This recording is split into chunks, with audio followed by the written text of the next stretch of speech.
Oh yeah, I have one. Yeah, go ahead, Alex. Yeah, that entry level. So there are no live classes, is that correct? So the live session will be for the workshop. Oh, okay, great. But the first portion of it, you still have live, but it's going to be one-on-one. We don't have group live sessions, right? So it is going to be self-paced. If you need help, if you need one-on-one, you can make an appointment on the website, and you have one-on-one, go through anything that you need help with. But for the workshop, because we are working on projects in real time, it's live. So we meet live once a week, discuss the project, and then you and your team will go work on the project. So say for instance, I start that entry level, let's say 2 weeks from now. So do I automatically join the workshop that's beginning now or the next one? So the workshop, we begin workshop every month and a half. So we encourage you to at least go through half of the course content before you join the workshop. Right. Okay, so great. there is always going to be a workshop available for you to sit in. Okay, great. Got a question. Thank you. Yes, go ahead, please. Yeah, I was just asking generally, this tech layoff, do you think, from your own opinion, it has affected cybersecurity?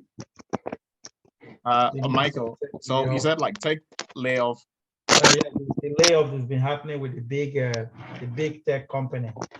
You think it has impacted the recruitment in the cybersecurity space? No.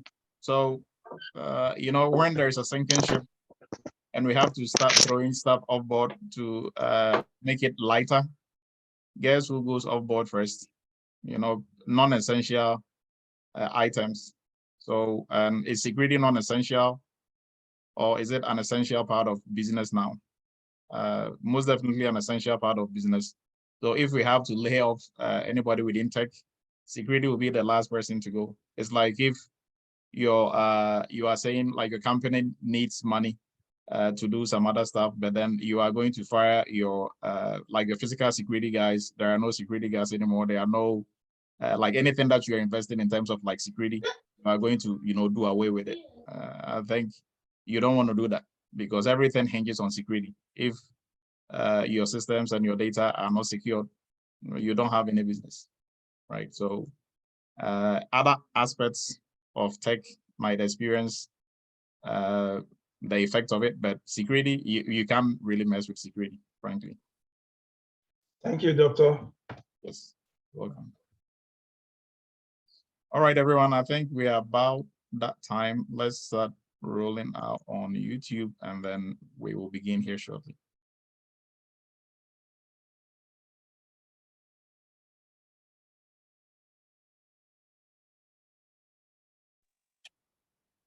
Hello, Dr. Du. Quick question, please. Yes, go ahead. Okay, we still have our class tomorrow? Yes. Same time, 9 a.m. Eastern time? Yes, I think like the times were pushed out to the various groups. So whatever time that was pushed out to your group is the time that we will be meeting. Thank you. Yes, you're welcome.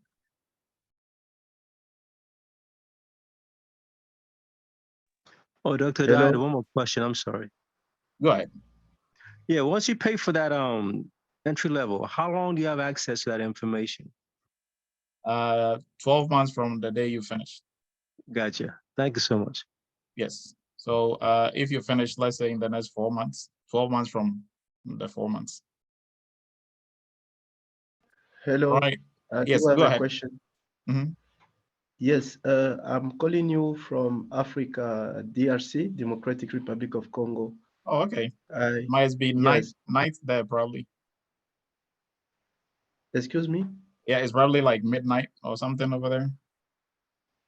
Midnight? What do you mean? Midnight. Like yes, what time is it? Yes. Okay, excuse me. My English, I'm not very proficient in English. I am a French speaker. I'm good in French. Yes. I saw also the advertisement of your programs And I was also interested with internet, with cybersecurity, but we are sometimes facing not good institutions with these programs. And also, I went on your website, I've seen the content, but the price is very high.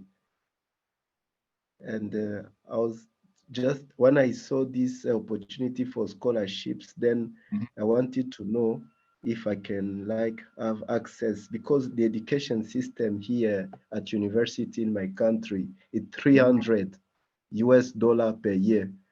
Okay. But to afford the price that you give, I don't know, for someone who doesn't work, even if you work in this country, they don't pay you that money, you see. Okay, so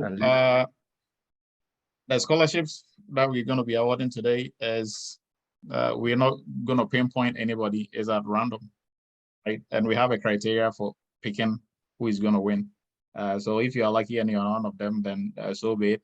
But for you, get in contact with ADDI. ADDI is an organization, they sponsor, so they have a partnership with us. They sponsor African youth to study cybersecurity. So I think they've sponsored almost like 20 African youth on the continent. So you can, if you go to their website, you can apply through ADDI.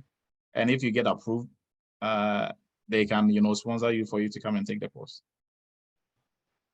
Okay, so do you mind typing for me the ADDI so that I can't miss? Yeah, I think their website is our addi.org. So I have it in the chat. You can. Yes, I got it, yeah. Yes, so go to their website.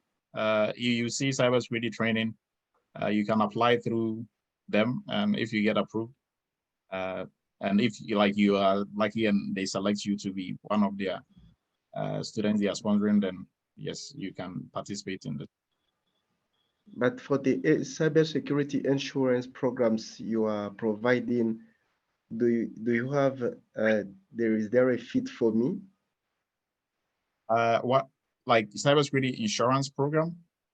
Yes, those some kind of entry levels, because I did just some small classes of Cisco, some introductions, but do you think you have some programs that might be benefit also for me? Yeah. So we have programs. We have programs for absolute beginners. So if you have no IT background or cybersecurity background, yes, we have like our cybersecurity entry level course is going to be a good starting point for you. Okay. So there is someone mentioning here the website you sent is broken. No, so don't take like what I typed in there. Go to or Google our addi.org. Yeah. It will take you to their website.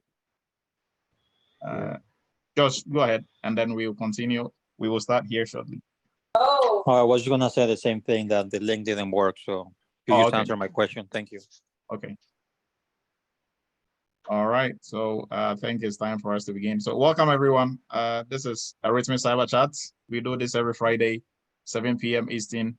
And I want to personally welcome everyone. I think today we are starting off, we are not even 10 minutes in it. We have 182, right? So a thumbs up to everybody. You've done well. And there's going to be some goodies that are going to be shared.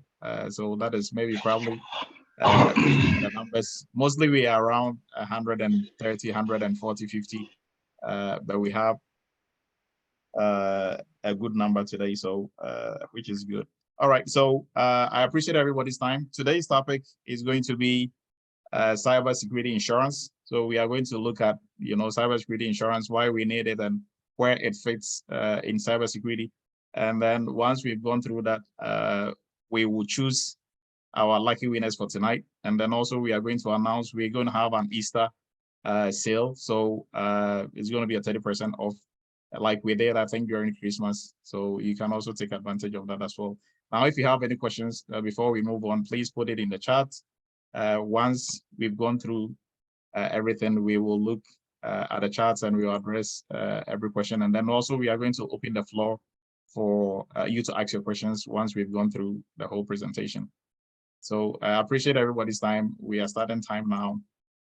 So this is Eretmis Cyber Chat. Welcome to Eretmis Academy. If you are new to the family, share the word and spread the love. We are on YouTube.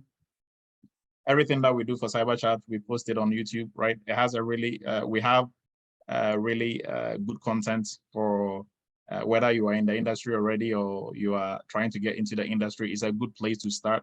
It's all free content. You can go through that, have some situational awareness, see what is going on in the cyberspace, and hopefully you can join one of our classes in the very near future. So myself, I'm going to be your presenter. I'm Dr. Emmanuel Edu. For anybody who is not, this is the first time of meeting me. I'm a former United States Army captain. I'm the founder of Eretmis Academy and Eretmis Inc. and the CEO of Eretmis Inc. Eretmis Inc. is a QSA company. We are a cybersecurity consulting firm based in New York. We specialize in PCI DSS audits or assessments and everything cybersecurity. Right. I'm a former professor at University of Maryland Global Campus and also CTC. And I love to teach. Right. So I think please unmute yourself if you are on here. All right. So let's continue. What are we going to be looking at today? So as usual, we will look at some cyber news, right, for the week, and then we will jump into what is cybersecurity risks, and then from there we will jump into the types of or how to deal with risks, and then we will see where cybersecurity insurance fits in or comes into the equation, and then we will look at the types of insurance. We will look at some use cases when it comes to insurance and data breaches. So everything that we are going to do is not necessarily going to follow this order, but we are going to touch on everything that is on here, right? So we are going to begin with cyber news. So this first cyber news is about FDA. So the FDA has announced that all medical devices that they are going to register from yesterday, moving forward, it has to meet a certain cybersecurity requirements, right? They just came up with this. This was actually a law that was signed in 2022, but they are implementing it now. So for all medical devices that we use in medical settings, hospitals, and other medical institutions, if it has to go through FDA for approval, I mean, it has to meet certain cybersecurity standards that has been set forth by FDA. Now, to get more information on the specific standards, you can get it on FDA's website. And also to, this branch off a little bit. So for all these medical devices that we use, almost all of it, the ones that can connect to the internet, we call them Internet of Things, right? IoTs. And for IoTs, is really problematic, right? So your smartphone, your smartwatch, your smart scale, your smart everything that you have, with the exception of your smartphone, they are all Internet of Things, right? And Internet of Things, they are very notorious for not being secured because manufacturers don't focus on security when they are making them. They focus on the functionality of it and how cool it's going to look. They don't really focus on security. So it's very easy, or if you have it as part of your network, with either your home network or at work, it makes it very, it increases your attack surface. So attackers are able to get through the network through your smart TV, smart watch, smart scale. It's very easy for them to get into your system. And I think this law that they've passed is kind of, as part of HIPAA, right? Trying to protect health information.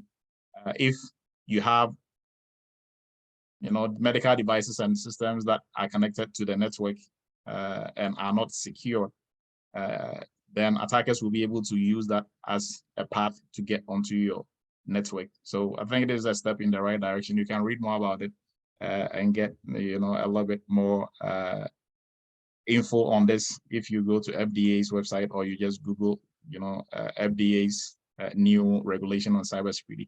Now, the second news that we will look at is APT.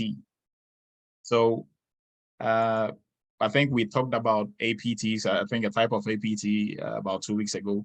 Now, we'll be looking at an APT that is supposedly sponsored by China. They don't know that for a fact, but they suspect this APT is sponsored by China. Now, if you are not familiar with APTs, it's advanced persistent threat, right? Advanced persistent threat, they are high-level hackers, right? Hackers who are very sophisticated. They have a lot of money and a lot of backing, so they are able to operate, and they have everything that they need in terms of resources. They have it, and mostly APTs are sponsored by countries and by huge corporate organizations, right? So the United States suffered a breach, I think last year, thereabout, where they suspected that the hackers broke into the government's network, and they were sitting on the network for almost 6 months, maybe possibly even longer than that, right? And they suspect that these attackers are still very active, trying to, break into other government agencies or other government networks. And they suspect that, this, or like whoever is perpetrating this, the advanced persistent threats, they are sponsored by China, right? We don't know that for a fact, but that is what they are saying, and they are able to link. I think some of this group, they call themselves Red Gulf, and they are able to link some of their strategies and how they attack to APT 14, right? So with APT or all forms of attackers, all known attackers, they've been labeled and they have names. You can get more info on this through MIDA and Attack. They have a list of almost all the APTs in the world, and they are giving these names based on the types of attacks, and I don't really know how they go about that nomenclature.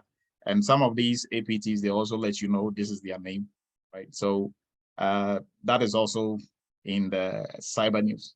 Now let's get into today's topic, which is RICS, cybersecurity insurance, right? So we can't talk about cybersecurity insurance without first looking at RICS in cybersecurity, right? Everything that we are doing in cybersecurity, regardless of whatever role or responsibility that you have, or what your job description is, everything we are doing is to overall to reduce risks, right? For whichever organization we are working with, we are working for.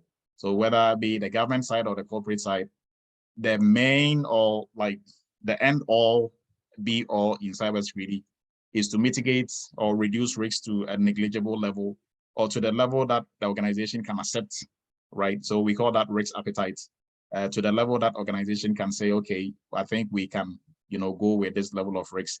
Now, reason why we are reducing it not to zero, because it's not possible to reduce risks to zero, right?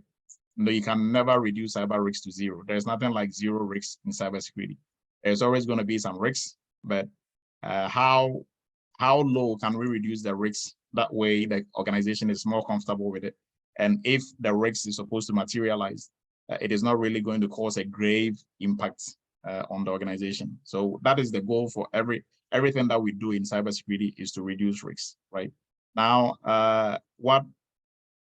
by definition, what really is risks? So in simple terms, risks is when a threat takes advantage of a vulnerability within our systems, right? Or on our infrastructure, or on our network, in our cyber or in our IT setting.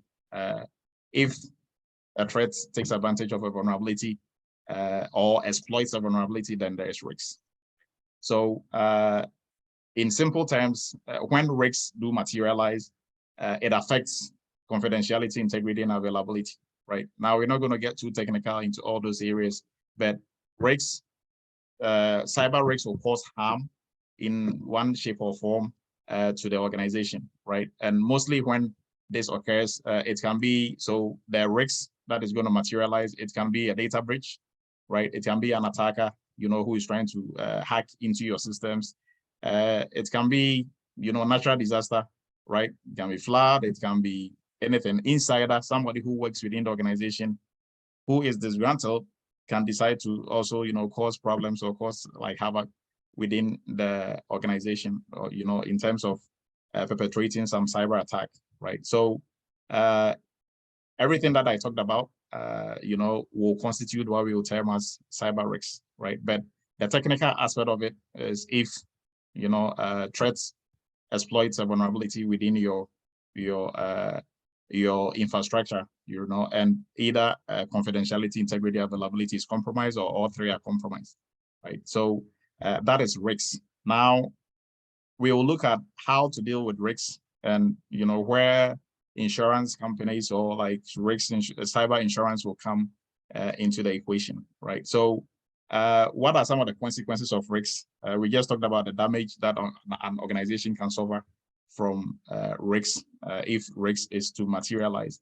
Now, let's look at some of it, a list. So if an organization experiences if cyber risk materializes within your organization, these are some of the negative consequences that can, happen. I mean, it's not like there's any positive consequences if you suffer cyber risks, right? Maybe the positive side is to alert you to sit up when it comes to security. But the first is financial, right? Financial loss. Organizations that suffer cyber risks, cyber breach, or that cyber risks materializes within the organization, they will lose financially, right? Either by fines that are put in place by regulatory bodies or by the industry, legal fines, right? They are going to lose some, stocks, right? And customers are not going to patronize them as they were supposed to. They have to pay fees and penalties for customers who will sue them. So there is a whole list of financial losses that we can talk about. So financial loss is one. Operational disruption. So the organization wouldn't be able to function as it used to, right? Sometimes it can take weeks and months for them to recover and get back to operation.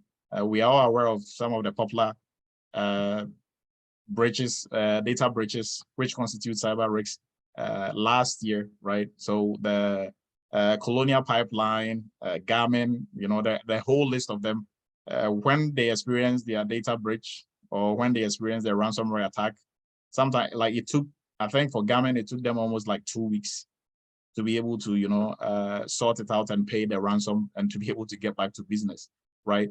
And this is a GPS company. People are using their services.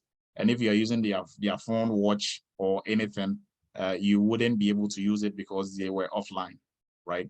So it's going to disrupt how they operate and how they do business. And they are going to lose customers as well, because your customers are not going to be sitting down waiting for you to come back if they can, go to a different company and get the same service. Reputation. So one of the biggest damages that organization can, it's going to take them a while to recover from is reputation. So reputational damage is one of the big negative consequences that you suffer when you cyber risk is to materialize within your organization, right? So your reputation is going to go under, and that is going to affect your revenue. It is going to affect how customers perceive the organization, right? And it's going to be that stigma, because now you are going to be used for cyber attack case studies in schools and in cyber, security institutions, and in settings like this, because we are going to talk about some of these companies, right? And you don't want your name to be in that list during such discussions, right? Now, legal and regulatory consequences. So within the cyberspace, there are what we call frameworks or standards that organizations will have to stay in compliance with, right? An example is HIPAA. Another example is PCI DSS, FESMA, FEPA. There's a whole list of it. GDPR. So all these are regulatory and compliance standards that organizations will have to stay in compliance to, right? If they fail to stay in compliance with these like regulations and these like legal like compliance standards, we are going to go back to the first item on the list. They will lose financially because they'll be hit with penalties and fines, right? It's also going to impact their reputation. They are also going to be distracted because they cannot be functioning like they used to operationally. Because, for example, if PCI, you fail your PCI compliance or you get breached and it bordered on you not staying in compliance with PCI, card brands owners of PCI will fine you. They can even, prevent you from accepting credit card and debit card as forms of payments for your company, right? And how well is that going to be for your company if you're not allowed to take card transactions? So legal and regulatory consequences are also part of some of the negative, aspects of encountering a cyber risk, right? Now we are building, going through all these, building a case to why we need cyber insurance and the types of cyber insurance that are out there, right? So now the last thing that we look at is loss of sensitive information. So if there is a breach or a risk is to materialize, right? Mostly the ones that border on either ransom attacks or either just pure data breach. They just, breach your network and then they steal data. Those ones will result in loss of sensitive information. So with some of the case studies that we're going to be looking at here shortly, we will see the number of sensitive information or data that was lost through the breach, right? So typical, like example that always keep ringing in my head is Capital One, because I think when they were fined, there was one Thursday morning, right? I picked up my phone and that was the first news feed that I saw. They were fined $80 million for a data breach, where I think the attacker was able to steal almost 100 million credit card and debit card information from them, right? So that is loss of sensitive information. Now your customers will be the ones at the losing end, and then they will turn around and come back and sue your company. They wouldn't really patronize your services anymore. So loss of sensitive information, mostly not just the ones for the customers, but also for the company as a whole. I think there are some hands that are raised. Okay, we'll go with Table and then Randall, and then we'll continue. Please keep it brief, right? I've seen like your hands have been up for a while. Please go ahead. My quick question is, in explaining risk consequences to the C-suite executives in organizations, what will be the most appropriate way to explain to them, like you're explaining to folks who are not tech savvy or probably do not really have the same technological advancement or understanding like everybody else? Like you want to explain to the layman, how will you let them understand the consequences of that risk? Okay, so you have to put it in context, right? It depends on what you are briefing them on, right? So are you briefing them in relation to how much they're going to lose in terms of money if the risk is supposed to materialize, or you're just explaining risks as risks, cyber risks to them? It has to be in context. So that will really influence how you are going to break it down and what kind of scenarios you are going to use to make it really make sense to them, right? I hope I'm making sense. Yes, sir. For instance, if probably you are the lead or probably you are the manager within the SOC team, how would you manage the communication to those executives, if you want to tell them? So like what I'm saying is, what do they really want to know? Are we going to explain, like we can't just explain risks to executives in a vacuum, right? Then we are just doing like academic discourse. So we cannot just be explaining, okay, risks is, there has to be a reason for why you have to explain risks to them. And not just explaining risks to them, but showing them the numbers either through your qualitative or quantitative risk assessment that you did, right? So, so let's say, I'm going to help you on this one. So let's say you've done your risk assessment and you are briefing them on that, right? Is that like something on the lines of what you're asking? Sir. You are coming in broken. Yes, sir. Yes, sir. Okay. So company executives, C-suite, what they understand really well is money, right? So mostly when you do your risk assessment, we have qualitative, quantitative, but we are going, in every setting, you are going to combine both, right? So qualitative, we are looking at the quality. So risks, we are looking at it in terms of low, high, medium, critical, right? And then when it comes to quantitative, we are looking at dollar value, how much we're going to lose if this risk is supposed to materialize. Right? So for your executives who don't really care about the academic definition or the cyber definition of threats, taking advantage of vulnerabilities and all that, you can simply let them know, hey, if we get breached or if attackers are able to get onto our network, how they get onto our network doesn't really interest them. But what they want to know is how much are we going to be losing and why those figures. So as part of your risk assessment, you are going to tell them these are the ways attackers can get onto our network, right? So maybe if you need, if the risks they are able to get onto our network is going to affect A, B, C, D, and it's going to cost us maybe $1 million, right? And then you can also do the qualitative aspect of it with a high, low, medium. Chances for them to be able to get onto our network, the risk is low or high. But after saying low or high, you have to back it up with some quantitative analysis on the side. So in terms of money, so when you can say low or high or medium all day, but how high, how low, they understand money. So if you tell them it's going to cost us $50 million, now you're going to get everybody's attention. People who are not paying attention will now tend to look at you. 50 million what? Right? What can we do to prevent it? Now you go down your list, still breaking it down, right? So maybe if you have to do security awareness training, that way people are not falling victims to phishing attacks.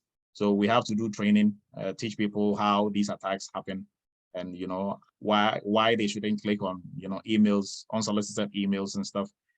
So like you break it down. But that is not a place for you to go define social engineering and the different types of it, and they don't really care about that. So you go straight to the point, make it simple and easy for everybody to understand. So I hope that helps. Absolutely, yes, sir. Thank you. Okay, and I mean we can talk more offline if you have some specific situation that is why you're asking this. We can talk more offline, and it will make more sense, because mostly, like I said, you can't just explain risks to executives, without any context. So they should have asked you something, or they are looking for something that will inform how you are going to break it down for them to understand. Randall, please go ahead. If you'd like, in the interest of time, we can keep going. Are you okay? Yes. So we will cycle back and come to you. All right, sure. Thank you. So now we just looked at loss of sensitive information. Let's move on to some case studies. So Yahoo in 2013, I think not just 2013, Yahoo has just been hacked, over the years. So 2013 was a big one. The impact, 3 billion accounts, right, were compromised. LinkedIn 2021, 700 million users, accounts were compromised. Facebook 2019, 533 million users, accounts were compromised, right? Marriott, 500 million customers were compromised, and they were fined 18 million pounds in the UK, right? Now, the rest that we've looked at, all these people, they didn't get away free. Yahoo and all them, they paid fines, but we didn't put them on here. Now, Marriott, we put it in here. I think that was like Marriott UK. Not sure, I think like Marriott, as the business, but they got fined $18 million. Now, Twitter, I think most of you might probably remember this. So around July 2020, I think it was one evening where the Twitter accounts for Obama, Elon Musk, Bill Gates, and them, they posted on there that they were giving back to the community, right? So if you sent maybe $1,000 in Bitcoin, they were going to double it after 30 minutes and send it back to you. I know most of you might probably have heard or know somebody who did send the money. Now, that was an attack on Twitter, right? Twitter's one person in Twitter who had admin privileges or some privileges that was very high. Somebody who could literally delete your account or tweet in your account, that is how much privileges that they had on the system. Right, that person was compromised, or like attackers were able to get onto his system, and they used that to push out, that fake message. But if it was coming from Obama's original Twitter handle, everybody's going to believe it, right? It was coming from Apple's Twitter handle. You are going to believe it. And that is the official Twitter handle. So people really didn't, and it was very believable, right? It was coming from Bill Gates, Obama, like original Twitter handles. So, and people who wanted some free money also sent the Bitcoin money and they never got the money back, right? Later on, you know, Twitter came out after, I think after 20 minutes or 30 minutes to say that, you know, that was a Bitcoin scam. So people who sent the money, they lost that money. But that was a breach that Twitter suffered 2020, not too long ago, and 500 million customers, you know, fell victim to this, right? So, and Capital One, the one that I was talking about, 2019 was when they got breached or they experienced their cyber attack, and they got fined, I think 2020, around April 2020, they got fined $80 million. And that's a lot of money by the US bank regulators for not protecting the cardholder data of their customers, right? So all these are case studies that we are using to build our case for cyber security insurance, right? And let's jump into how to deal with cyber risks. So moving into, we've seen all these, we've seen what cyber risks is, we've seen the case studies. Now we are looking at how to deal with cyber risks, right? If risks is supposed to occur, or as part of the planning process for organizations, or as part of their risk management, they have to discuss how they are going to respond to risks or how they are going to deal with risks, right? Now we have, traditionally, we have 4 ways that we deal with risks, or, you know, on the concepts or academic theory side of cybersecurity. And this is also in practice, not only as concepts or theory. How do we deal with risks? So we can, 1, avoid risks. We can transfer the risks. We can mitigate the risks, or we can accept the risks, right? So what is avoidance? We can pretend the risk doesn't exist or is not going to occur. And I mean, we are just there. We're just going to ignore it, right? That is not the best way to go. Transfer risks. We can transfer the risks to a third party. So instead of us dealing with the risks, we can transfer it to somebody else to deal with it. And that is where insurance people come in, right? So we are going to look more into the transferring aspect tonight, right? And then we have mitigate. So we are going to put in measures to help reduce the risks to a minimal level. That way, if it is supposed to occur, it's not going to be of grave impact to the organization, right? And then acceptance, after, or we can choose to accept the risks, right? So if it is going to cost us, let's say $50,000, if the risk occurs, so let's just give a very simple scenario. If the risk is that our laptop, you know, or one of the laptops within the organization in a specific area can be stolen, right? There is that chance or that possibility that it can be stolen. So there is a risk that it can be stolen. And if it is stolen, it is going to cost us maybe $5,000 to replace the laptop. And the measures that we can put in place, or what we can do to put in place, maybe we probably have to invest in some high-level security door that is going to make it impossible for attackers to get into that part of the building. And that door is going to cost us $50,000, right? Obviously, return on investment, if $50,000 is going to be used to prevent a $5,000 risk, then we can choose to accept the $5,000 risk, because if it does occur, it's going to cost us only $5,000 to replace. Even if it occurs 5 times in the year, it's going to cost us what, $25,000 to replace, right? Still, it doesn't really get any close to the cost of the measure that we have to put in place to prevent that risk, right? So that is just a very simple risk analysis that I'm doing right there. So at that point, we can choose to accept the risk, right? So we can, you know, choose to accept the risk, because it's going to, if we accept the risk, it's going to cost us less than if we put in place a measure that is going to cost us more. So at that point, we can accept. And then also, if we put in place measures to reduce the risk to negligible level, so residual risk that is left, we have to accept that we have no choice. So the way that we accept risks is what I've just explained. Now, what we'll be looking at tonight, the cyber security insurance aspect, it borders on the transfer part of the transfer strategy of dealing with or responding to risks. right? So the transfer part, we are transferring that responsibility to a third-party company, and mostly that will be an insurance company, right? So if the risk is to occur, the insurance company is going to bear the cost, right? So we are not going to be the ones bearing the cost. Still, that does not really take the responsibility of trying to mitigate risks from the company, right? What insurance companies don't do, we are going to look into that, but they are not going to be the ones trying to prevent the risks from occurring. It is the duty of the company to make sure they have measures in place to at least reduce the risks, and also to prevent, if it's possible, to prevent the risks from occurring, right?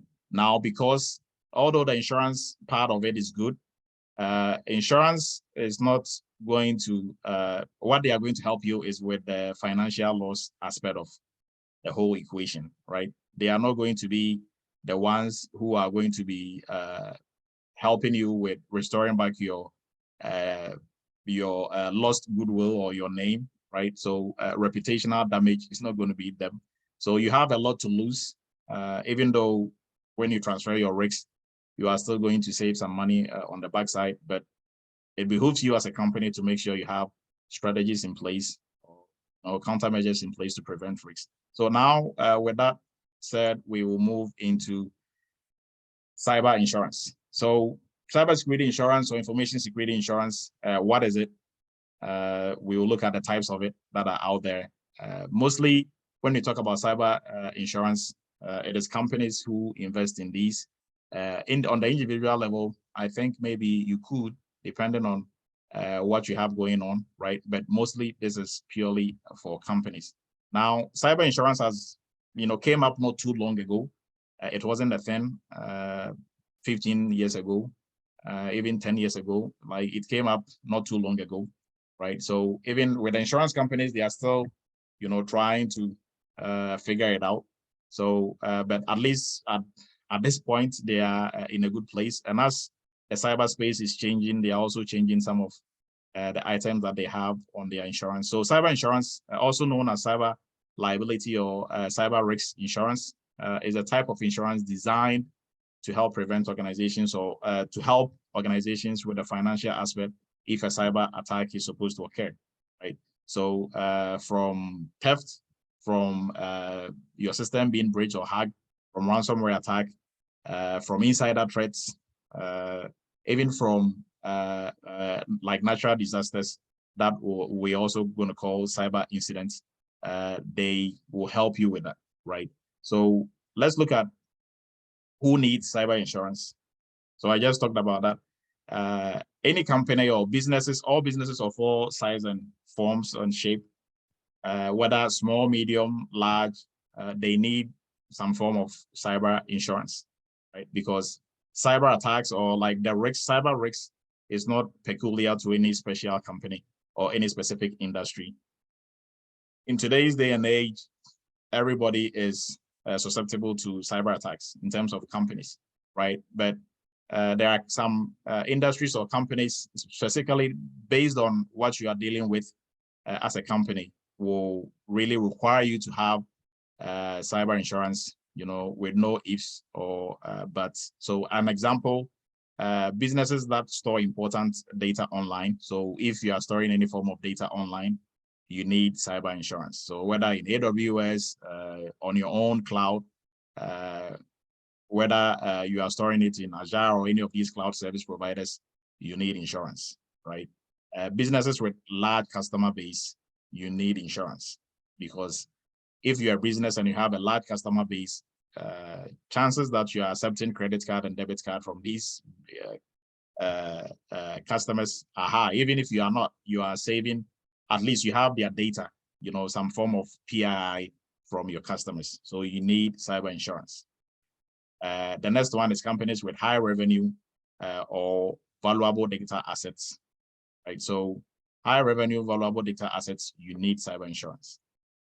Now, this probably cover almost everybody, right? But based on, regardless of your size, regardless of your what you do, right? I personally think every company needs cyber insurance, just to have that peace of mind, right? Because cyber attacks is a matter of when. Everybody's going to get breached at a point in time. It's a matter of when, not how, right? So it's better for you to be ready, have some form of insurance. That way, if you get breached, you don't go out of business. Now, statistically speaking, small to medium companies that experience a data breach, 68% of them go out of business after 6 months of the breach. So if you're a small company, it behooves you to get cyber insurance. And that is, they go out of business partly because of the money involved in it, right? So if there's a ransomware attack and you have to pay, or like you got hit with something and it's going to cost you, like your customers are suing you and all that, you have to pay out of the company's coffers. Maybe the company doesn't have that much money. It's mostly for small to medium. You wouldn't have that money to be able to cough up $80 million like Capital One did, right? And even for those big companies, they all have insurance. So mostly when they get breached, is the insurance people who will be scratching their head, not necessarily your company, right? So now let's move into the types of cyber insurance that are out there, right? So we have first party and liability coverage. So your first party mostly will cover, we will look into like first party and like the liability coverage here shortly. I was getting a bit ahead of myself. So, and then also for aside just your cyber insurance, there is another form of insurance for companies, maybe probably companies owners here will be aware of this. So we call it the technology error and omission coverage as well. So that kind of goes hand in hand with your cyber insurance, and we will discuss what that is also. And for also everybody on here who necessarily doesn't have a company, at least this is some really good educational, eye-opening aspect of insurance, cyber insurance for you to know. So for your first party coverage, first party cybersecurity insurance coverage, it covers the following, right? So if there is a breach, investigations into the incident or the breach, risk assessment of future cyber incidents. So risk assessment that you're going to conduct to kind of guesstimate if such an incident will be able to happen in the future, your insurance is going to cover, right? Loss of revenue due to business interruption. So if, let's say you are Amazon and by the second you are losing money and there's a ransomware attack and you've been offline for 5 months, insurance is going to pay for all that revenue that, you know, anticipated revenue that you would have lost, right? That you are losing, right? And then also ransomware attack payments. So if you get hit with ransomware attack and the attackers are asking for $1 million, guess who is not going to pay? Your company, your insurance company is going to pay. And then also notifying your customers about cyber incidents and providing them with anti-fraud services such as credit monitoring. So if an example, like the Capital One example that we looked at, 100 million customers, they were compromised. So their credit card, debit card information were exposed and they were being sold on the dark web. So what are you going to do to compensate your customers to help monitor their credit and also to help prevent anybody who is trying to use their card? All that, going through that is going to be a lot of money that has to be paid for service providers like that to monitor this, and all that is going to be paid by your insurance coverage under the first party coverage, right? And the most common first party insurance coverage is the data breach insurance, right?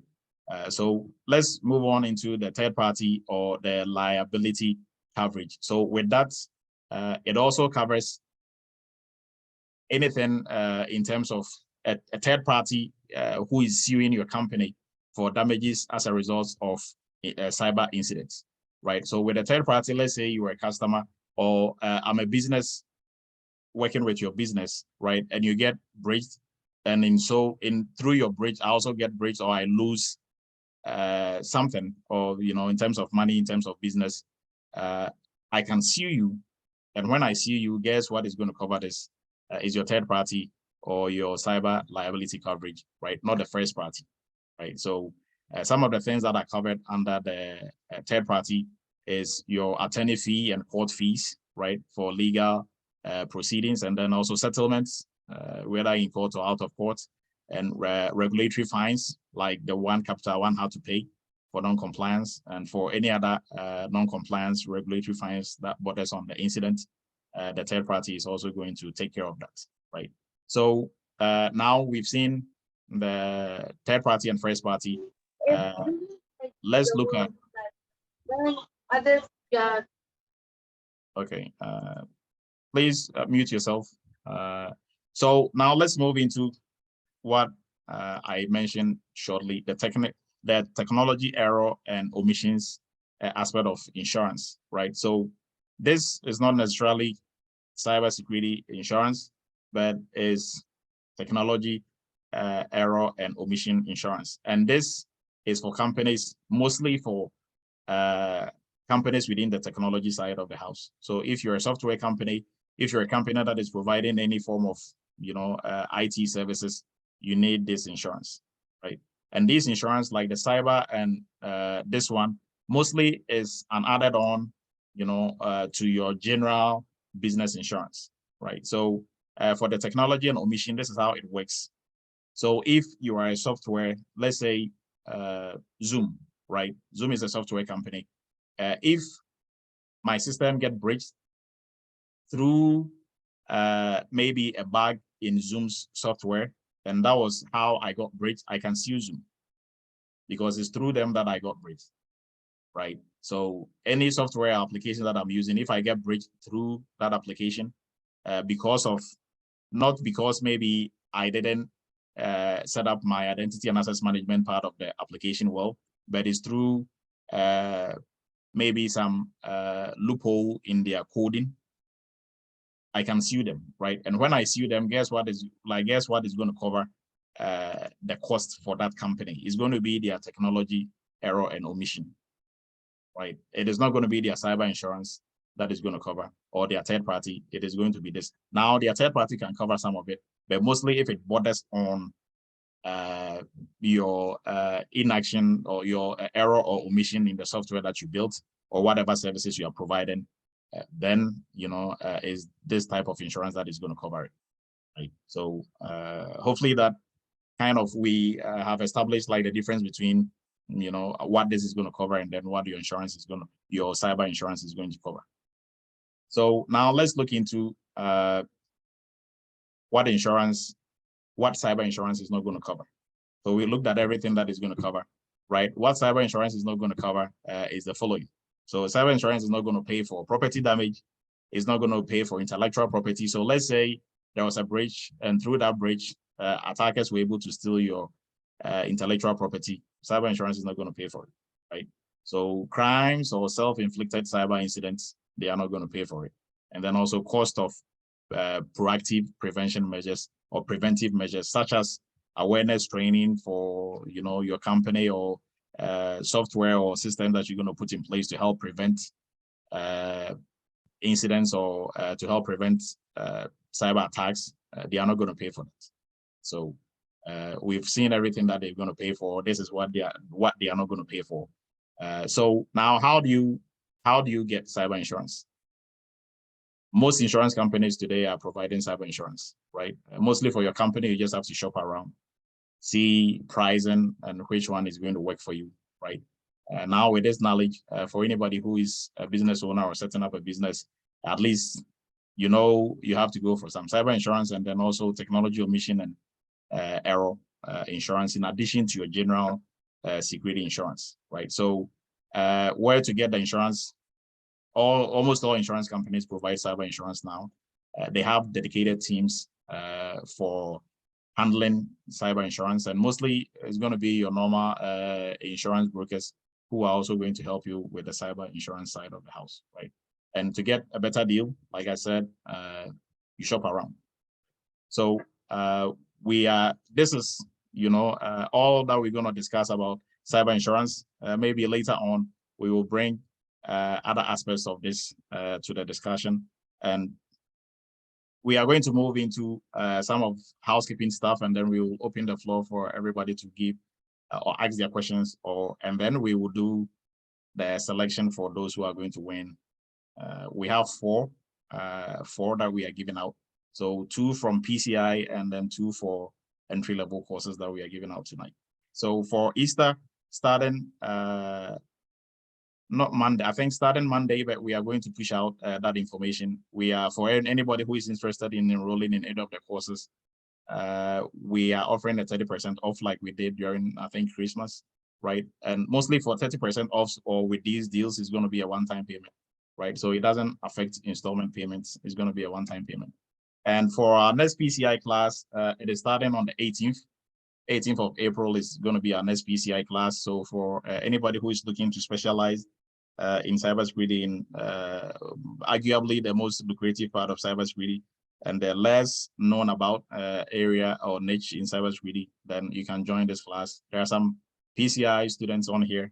So if you are wondering how the class is set up, you can ask them. It's a very intense but interesting class. And these are the prices for our PCI. We have installment payment as well, but for the 30% off, you have to, it's going to be a one-time payment for 30% off. And for anybody who is starting to begin in cybersecurity, we have some career paths that we've set for people with no IT background, no cybersecurity background. You can go through first. Mostly, we encourage you to take our free cybersecurity for beginners course first, and then go through our YouTube channel. There's a bunch of discussions like what we are doing tonight on YouTube. So you can go through that. You know, we have some students who came back to discuss, some students who are working, who came back to talk about how they started, you know, how they went through the whole process, landed a job and what they are doing on the job. You can go through all those as well to gain more information before you even commit to enrolling in any paid course, right? So, but once you've done with all that research and you are up to speed, our cybersecurity entry-level course is the right path for you. So that covers everything in terms of the knowledge you need to be able to start working as a security professional, the skills, taking you through hands-on, where you get to practice with some of the popular cybersecurity tools out there. And then we also offer job placement assistance where we help you find a job. So for interviews, job interviews that you have to go to, we will do mock interviews with you for every single job interview till you get a job. So if you have to go to 20 job interviews, all you have to do is just reach out, give us at least 2 days, 3 days before your interview, and we will go through and do some interview prep with you. Now we have internship/workshop also on top of that. So once you've done with the entry-level course, we will pair you with one of our sister companies that you're going to be working on real cybersecurity projects for them. And that will count towards your experience, your working experience in cybersecurity. And we try to spice up the variety of projects you're going to be working on. So at least you touch on almost all areas of cybersecurity, right? And for PCI, we have the PCI expert, PCI specialist. The PCI specialist, you are going to specialize in, you know, being an implementer or internal assessor for your company and helping them. So if we say internal assessor, it kind of limits what you're going to be doing, because it's not only assessment. You are going to be the one who is continuously monitoring and making sure you are staying in compliance all year long before your assessment. And during your assessment, you're going to be the liaison between your company and the QSA company doing the assessments, right? So the specialist is a 3 months course with 1 month of internship. The expert is a 4 months course with 2 months of internship. Now, the difference between specialist and expert, with expert, we are also going to, on top of you learning everything the specialist knows, you're also going to learn how to do PCI DSS audits, right? You can do audits, but you cannot sign it off because you are not a QSA. You're not going to be a QSA after that, but you can do everything that a QSA can do, right? And then also for the specialist, you can do everything that an ISA is supposed to do, right? So those are the career paths that we have in terms of somebody who wants to start a career in cybersecurity, and then also if you want to go the PCI DSS route. Now for PCI DSS, we don't encourage it for anybody with no background in cybersecurity or IT, because PCI is cybersecurity looking at a specific set of data, that is cardholder data, or it's a specialized area in cybersecurity. So without understanding a really good working knowledge of cybersecurity or IT, you are not really going to do well in that area, right? So mostly for people who will love to go through PCI, but with no cybersecurity background, we encourage you to go through the entry-level course first. And then, you know, once you're done, you can either, you know, get into the industry, land a job, and then cycle back and come and do PCI, or you can move from entry level straight into PCI, because by that time you have a solid background. Now for our PCI courses, we will take you through 3 weeks of cybersecurity crash course, right? That is how serious we are taking the cybersecurity working knowledge aspect of our training, because regardless of whatever your background is, IT background or cybersecurity background, we are still going to take you through a crash course that is going to help bring everybody to the same level before we move into PCI as well. So that is for our PCI training, and then also for the entry-level course, the career path that we have. Now, if you want to contact us, Eretmis Academy, and also our numbers are on here. You can also check me out on LinkedIn. All that information is going to be put in the chat. Now, we are going to open the floor for questions. I think we had Randall had his hand up. We are going to open up. Go ahead, and then yes, thank you. Pick other questions. Yes, at the time you were covering the fines. If someone is breached, the example was, I think, Citibank, they were fined $80 million. And I'm wondering what does PCI say they do with that money? Is it towards covering potential compensations back to the related, card users that were breached, or does it go against the fund for further education, et cetera, right? Okay, so that fine wasn't even the PCI fine. That fine was for that was for the government. Oh, I see. Oh, okay. Yep. So that went to the Department of Finance. Okay, well, we know where that went. Okay. Yeah. So they didn't even discuss the PCI aspect. Like the PCI aspect will be on the low side. That will be in-house. So they are not going to publish that. But the ones for the government, yes, obviously they're going to publish that. I see. Very yes. interesting. Yes. So those monies, what they do with it, maybe make more. Hey, Doc. A quick question, please. I'm George Patton. How are you doing, sir? I'm great, George. How are you doing? First time, no knowledge, and I'm still a rookie. Question: when this information are compromised from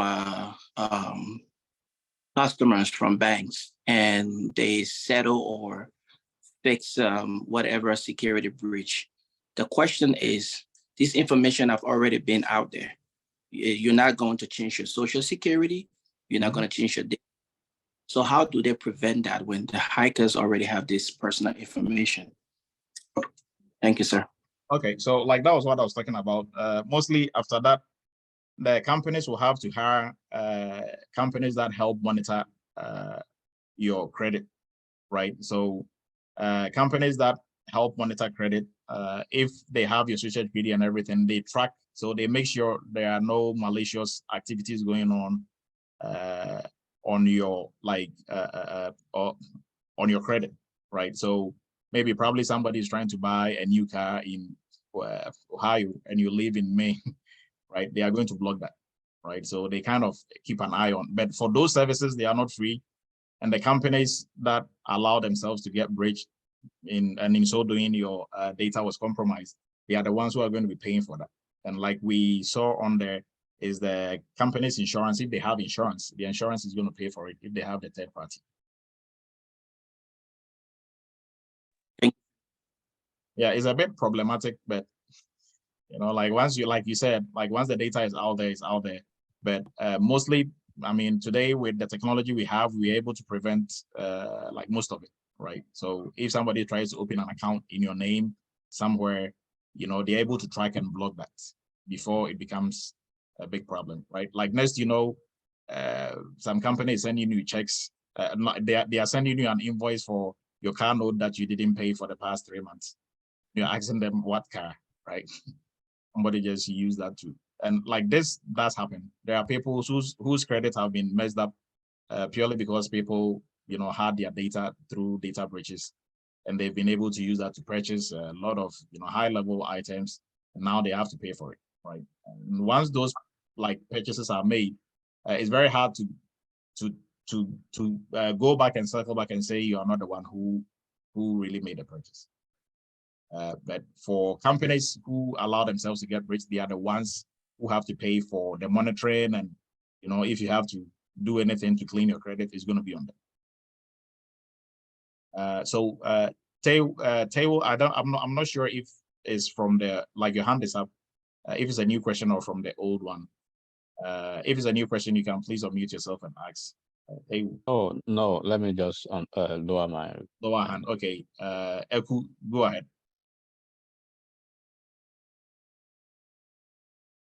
Please unmute yourself. Can I ask? I have a question. Hello. I think, like, they have. Please raise your virtual hand. That way we'll be able to go in sequence. There are some people with their virtual hands raised already, so I'll let them go, and then you can go. All right. If Eku is not ready, Wallace can go. No, I'm okay. Thank you. Okay. Okay. Hi, Emmanuel. Thank you for this platform and this opportunity. My question is that what kind of incentive or discount do you have for someone probably did the CAP, which is now the CGRC, and then did some kind of self-study on the PCI, not the latest version, but the 3.2.1, read the requirements, but just looking for hands-on and mentorship. What kind of program or discount or pathway do you have for such a person? Okay, good question. So for us, PCI is a bit delicate, right? So mostly from, whatever training you are coming from, we don't know what you don't know. Mm. And you don't know what you don't know. Mm-hmm. So instead of just jumping you into maybe some internship or workshop program, we rather have you go through the knowledge piece, because everything starts with knowledge, and then you move to skill, and then you move to ability, right? So there are, most of them, people approach you, I know this, I have this, I have this. You just ask them some few little kindergarten questions, and they're all over the place. Now they hide behind, I'm not technical. The questions you are even asking them is not technical, right? So mostly we are thinking about it, but we don't have such a program. Some people had some training elsewhere, and they wanted to do just hands-on and some coaching aspect of it. We have all that in the actual course itself, but we don't have it as a standalone, right? Because we don't want to push you out there and say you're a PCI subject matter expert, and you are really missing some pieces of it, right? We want to be confidently say, or even bring you back and work on projects with you, because we know what you know and we know what you can do. Right? So we want to be able to take pride in saying, yes, you are our product, and you can, we can boldly defend you anywhere. That yes, you can do this and do that. So mostly coming from, we don't know what type of training, what type of syllabus you went through, so we cannot directly just plug you into any of our internship programs. But in terms of discount, we are offering the 30% discount. It's going to be almost for like a week and a half, right? Okay. So if you're really looking out for discounts, you can take advantage of it.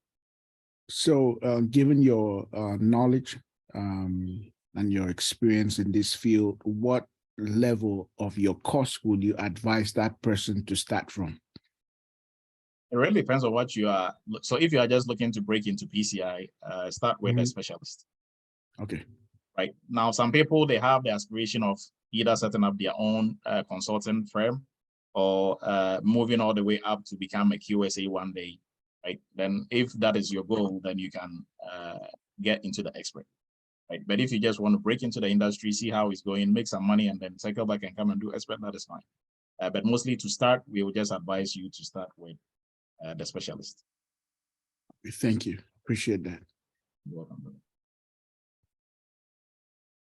Hi, Doctor. This is Michael Essene. I got a question. Go ahead. Yeah. When you're talking about this cybersecurity insurance, I was thinking personally, for a company like Geico or any of these insurance company to insure a company critical infrastructure, I was thinking, do they have to send like an assessor or an auditor to go review the company critical infrastructure before they insure the company? Because cybercrime is something I don't really think you can quantify it, and it could happen anytime. I just wanted to share some light in that aspect. Yeah, so mostly for them to give you like any policy, they have to do some extensive interviewing and, you know, getting to know what you are dealing with, right? So you are right. If it has to take them to come to your premises and really look at what you're doing and what you have going on, they have to do that, right? And because as an insurance company, the last thing you want to do is to insure somebody and be taking less money, and then they are more vulnerable. And, you know, like when they get breached, now you have to cough up, you know, $80 million, right? You don't want to be doing that. So they will normally do, just like if you're taking like a vehicle insurance, right? They want to see, do you have like running day, like lights? Do you have, you know, this, do you have that? And all that is going to contribute towards how much you're going to be paying in terms of premium. So yes, they have to do that due diligence to make sure that your level of risk on their side as an insurance company, they are able to gauge it well, right, to be able to really give you whatever pricing that you. So by extension, those insurance companies will be hiring a cybersecurity auditor. Yeah, so they have cybersecurity folks in there who will be doing that for them. Yes. Okay, thank you very much. Yes, you will. All right. I think somebody else was in line before Michael.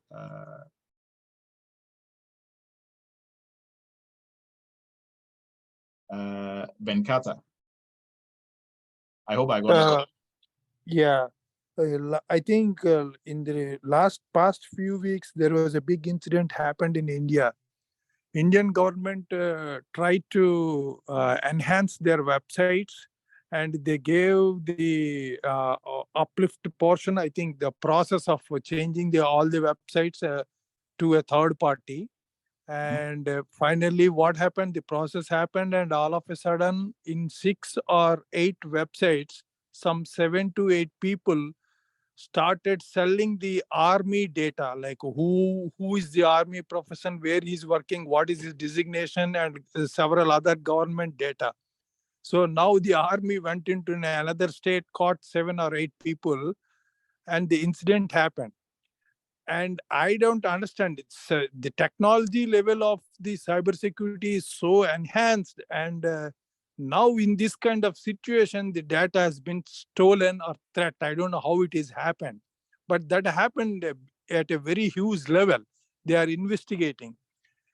I mean, like I didn't understand how did it happen. The data loss or data theft, is it so easy in nowadays if you give a contract to a third party? I mean, I just put the information to you so that you will understand. India is such a big country, and if it happens in this kind of technological situation, I mean, what will happen in the future? I don't understand. Okay, good point. So if I got you right, Indian government's website, they outsourced it to a third party to work on it, and through that, they got breached. Yes. Somebody stole the data, and they are selling on 10 websites, and that too army data, not all other data. Yeah, other data is okay, but army data, if we sell it so easily, that is something very stupid. Yeah, that is sensitive information. So this is what happened. Mostly before you get, you know, you employ a third-party company to work on anything that borders on, you know, security or IT, you do what we call third-party auditing, right? So your third-party risk management has to be on point. And what you do with third-party risk management, mostly look at it this way. Your company, look at it as a person. You are very clean, you know, you are wearing all white. If you are wearing all white, you are clean, moving out from your house, you don't want to be going around hugging people who are very dirty. Because if you hug people who are dirty, you're also going to get dirty, right? So what companies do is, that is the idea behind third-party risk management. You want to, whoever you are going to hug or work with, they also have to be clean, right? So you have to, there's a whole checklist of things and, you know, like company questionnaires that they have to fill out, and also items that you're going to ask for to really do your due diligence and say, yes, this company is doing everything right when it comes to security before you get, you know, before you employ them to do anything for your company. Now, for what happened, my wild guess is that the third-party risk management part didn't really work well, right? So if they did their due diligence and third-party risk management was on point, you wouldn't hire a company whereby, and that company is not taking security seriously, because if they are, their own employees cannot just steal their data and be selling it around, right? So I think maybe probably where they failed was the third-party risk management part of the whole thing. Yeah, thank you. Yeah, you're welcome. Eliku, go ahead. Hey, good evening. I was asking a question on behalf of some people outside of the US, specifically Africa, who are interested in taking either cybersecurity or PCI DSS. What are the prospects of getting a job that would actually pay you enough to meet the expense of training? Let's say if somebody went for maybe for what do you call it? The income share. Yeah, the income sharing agreement. Yes, that was my question. Okay, so I think for the income sharing, it is only limited to the states, if I'm not wrong, because as a financial institution, they have limits as to where they can operate. So that is not through us. Eretmis is through Marsha and Leaf. So for them, I think they have like limitations in terms of their boundaries that they can operate in. So I think for the income sharing is going to be only on the state side. Now for talking about, okay, if they do take the training, would they be able to have a job that is going to pay, you know, like pay them back for that? For that, I cannot tell you for a fact or for sure. But I know there are jobs. I mean, in Africa and elsewhere, there are jobs, cybersecurity jobs everywhere. Now, as to how much they pay will depend on where they are working and the economy, you know, within that space, right? So because we know we have, so I was talking about ADD, our partnership with ADDI to train African youth. Out of the youth that we've trained, I think like a couple of them have jobs now, working in their home countries, right? I'm not sure of their pay or their salary, right? But I don't think they will pay the same amount of money. So just imagine if you're a security professional here in the States, getting paid 100,000 or like 100K plus. Obviously, somebody who is in Ghana or in Nigeria, if they are not working for a company in the States, a company in Nigeria is not going to pay them 100K a year. Right? So it has to kind of like correspond to what is happening there. Now, in terms of cost, obviously, everything in terms of our cost is geared towards United States and, you know, everything, Canada and Europe, right? Not necessarily to Africa. So that is why we went into that partnership with ADDI to help bridge, you know, that gap. So ADDI had their own program. They wanted to educate African youth and make Africa the hub for cybersecurity.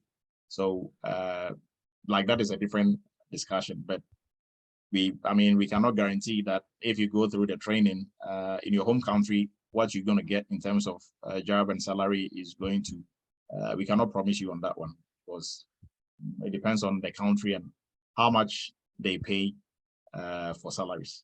So I hope that answers your question. Justice, go ahead. Yeah, thank you, Doc. My question is number one, for the 30% discount, is there a way you could extend it to the instrumental payment? That is number one. Then number two is you talked about insurance company, and as somebody asked the question, that I hope they will be employing they will be employing people that did cybersecurity. And your question was yes. So my thing is, when we're searching for job, that means we could extend our jobs to those insurance companies too, when we're doing our job search. Is there a possibility on that? Or is just gonna be companies that deal only on cybersecurity? Okay, so for insurance companies, aside them providing cyber insurance and needing a cybersecurity professional to help them with evaluation and stuff like that, they need cybersecurity professionals themselves, right, to help with their internal affairs. So that is one. Depending on what type of insurance they are dealing with, they might need somebody who has specialized in either HIPAA or PCI. I think we have like 2 students who got jobs with Geico. So that is there. So it's not just for the evaluation purposes for them to be able to give out premiums, but then internally they need, I mean, every company needs cybersecurity. Okay, so on both sides, yes, of course, cybersecurity professionals are needed. Now with the installment payments, so our installment payments, they are with no interest, right? You can pay over even up to 8 months with no interest. So I think, in all fairness, that is our discount for everybody in the community. I'm not sure of any security training elsewhere that you are getting the level of training you are getting, and then also for payments, you can pay over 8 months with no interest. So, but we do 30% off to really help cut down the cost for anybody who is interested and might want to take advantage of it. So I hope that answers your question. Yeah, thank you, sir.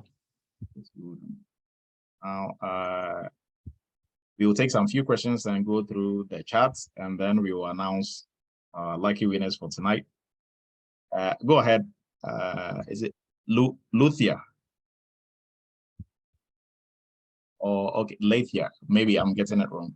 Sorry about that. I'll mute yourself, please. Yes, sir, I would like to know, my question is more about the training, the content, about the entry-level program you're offering in cybersecurity, about the internship that you mentioned. Is it taken online or is it a on-site internship? Is all of it is done remotely. All our training and internships are done remotely, so they are done online. Okay, yeah. And then you have, okay, yeah, I understand, I see. And then you offer all the labs important to acquire the right skills and everything too. And also for the content, if you go to our website, for all our courses, you see like the curriculum, right? I think with the exception of the expert, PCI expert, we don't have the expert portion on there. Is like the first portion that you're going to go through. The expert portion will be uploaded. We were like keeping that tight because we wanted everybody to go through first before we put it on there. But all our courses, like the content, you can go through the curriculum. Yeah, okay, thanks a lot. It's clear enough. Welcome, bro. Olu, go ahead.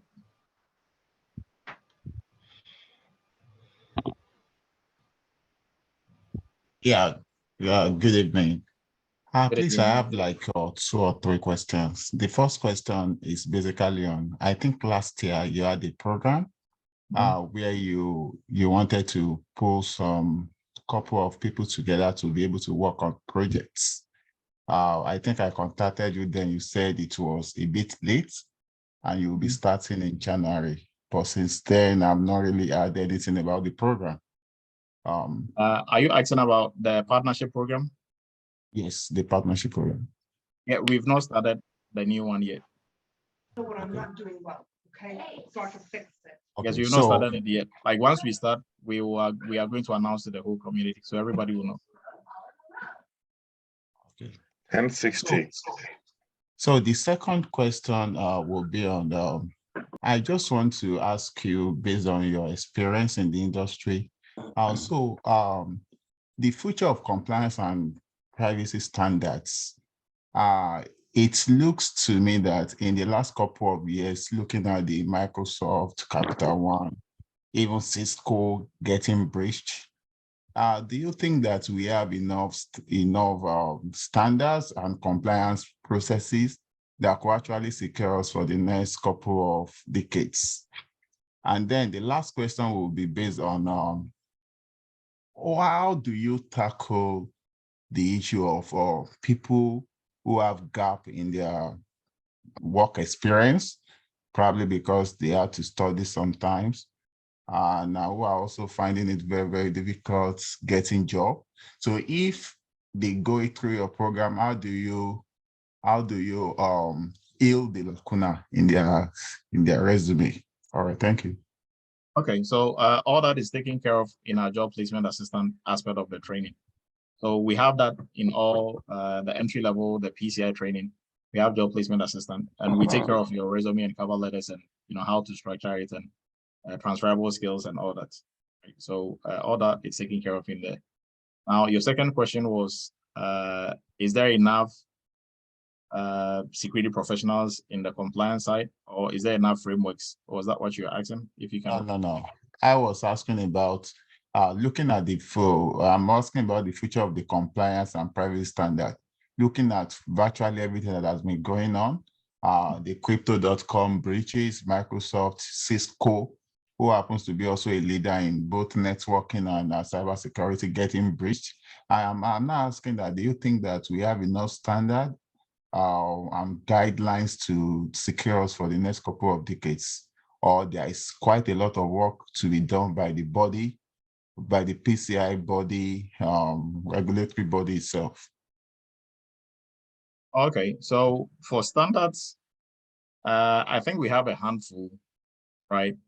It's not adding more standards to the standards that is going to help with the problem of data breaches and stuff. Is really how well are we implementing the standards that we currently have, right? How well are security professionals trained on it to really ensure that they understand exactly what is going on and what is required of them to help their companies to be able to stay in compliance. But when it comes to the standard itself, I think we have a handful. So it's not just adding to it. We can have so many standards and not know what to do with them.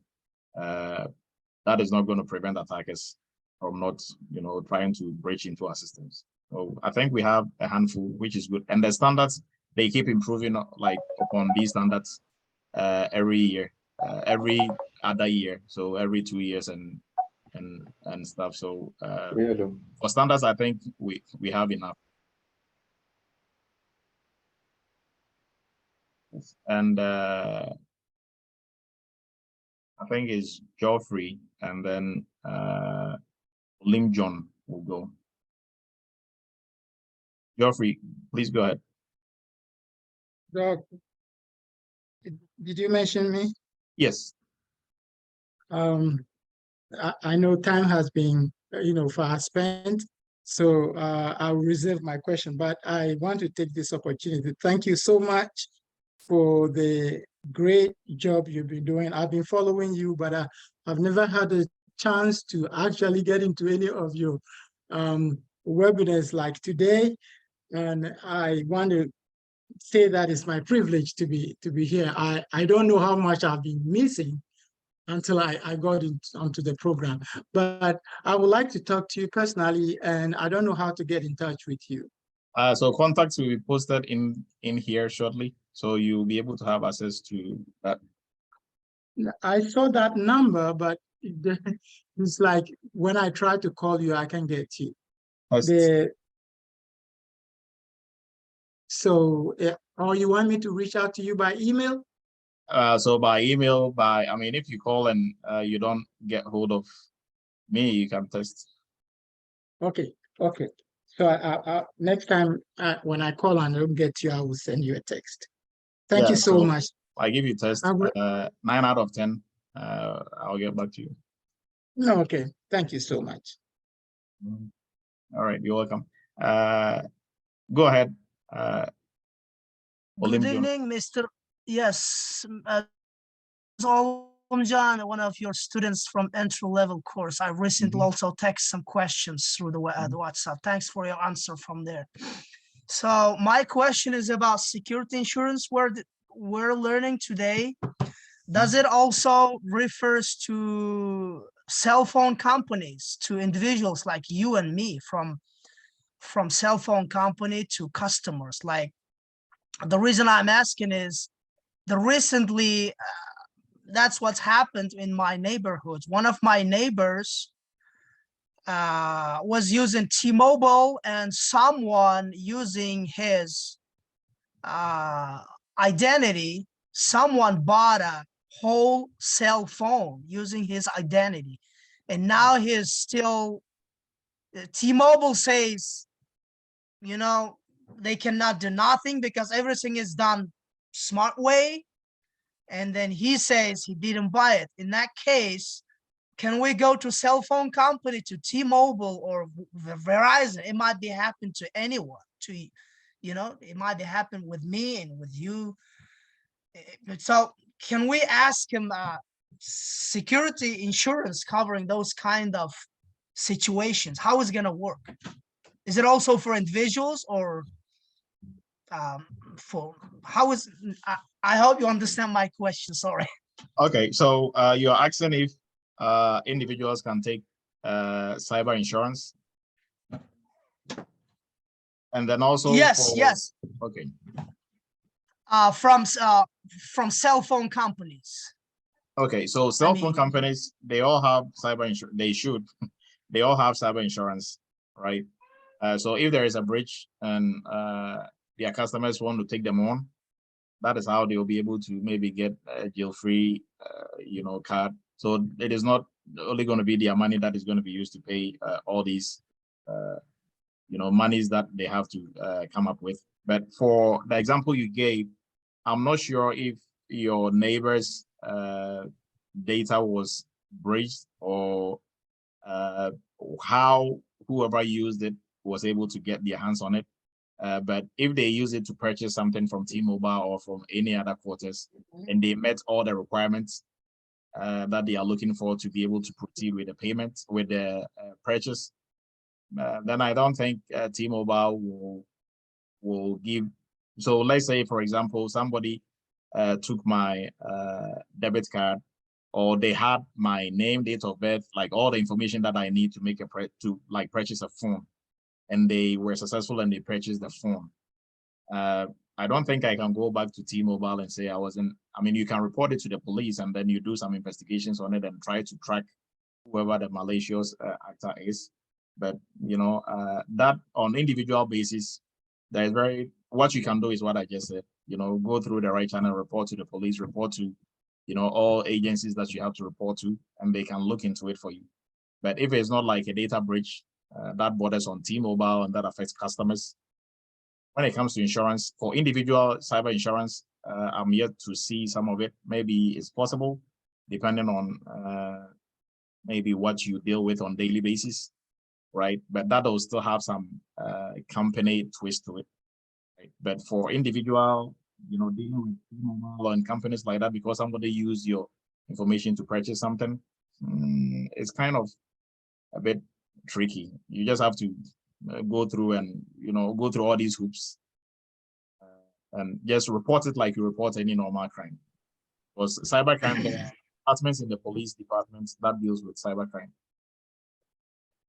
Okay, so someone pretend to be my neighbor, bought a cell phone, like using my neighbor's PII. So. So. And. Okay, go ahead. And he couldn't prove it, so that he didn't buy, that he was not him, and so, T-Mobile didn't pay for it. In that situation, yes. The reason I'm asking him to cover that situation in the future, if it's not right now, can we buy an individual cybersecurity insurance from cell phone companies? So in case somebody makes a purchase in your name and it's not you, they're gonna give you your money back. Like they're gonna like take it off, maybe like they got it on credit. So they are not going to have you pay. Like, is that what you're trying to ask? I see. My next question is about, you've mentioned at the start of the lesson, we have a certain amount of time after we bought your course. For example, I bought your course in February 6. Now I'm at your module 5 part A. So how much time I have left unless I finish your course? How much time I have? So on average, you have 3 months to finish, right? Now, with that being said, if it takes you longer than 3 months, that is fine. We're still going to give you access. Our goal is for you to finish, right? Now, once you finish, we still give you 12 months access. Right? Yeah, that's my point. So I have time only on weekends as I'm working on weekdays. So I'm taking the class only 2 days in a week. So that's fine. So once you're done with the course, you have 12 months after that. Okay, once I done it, okay. After I finish the course, I have 4 months. Let's say it took you 6 months to finish, right? That's fine.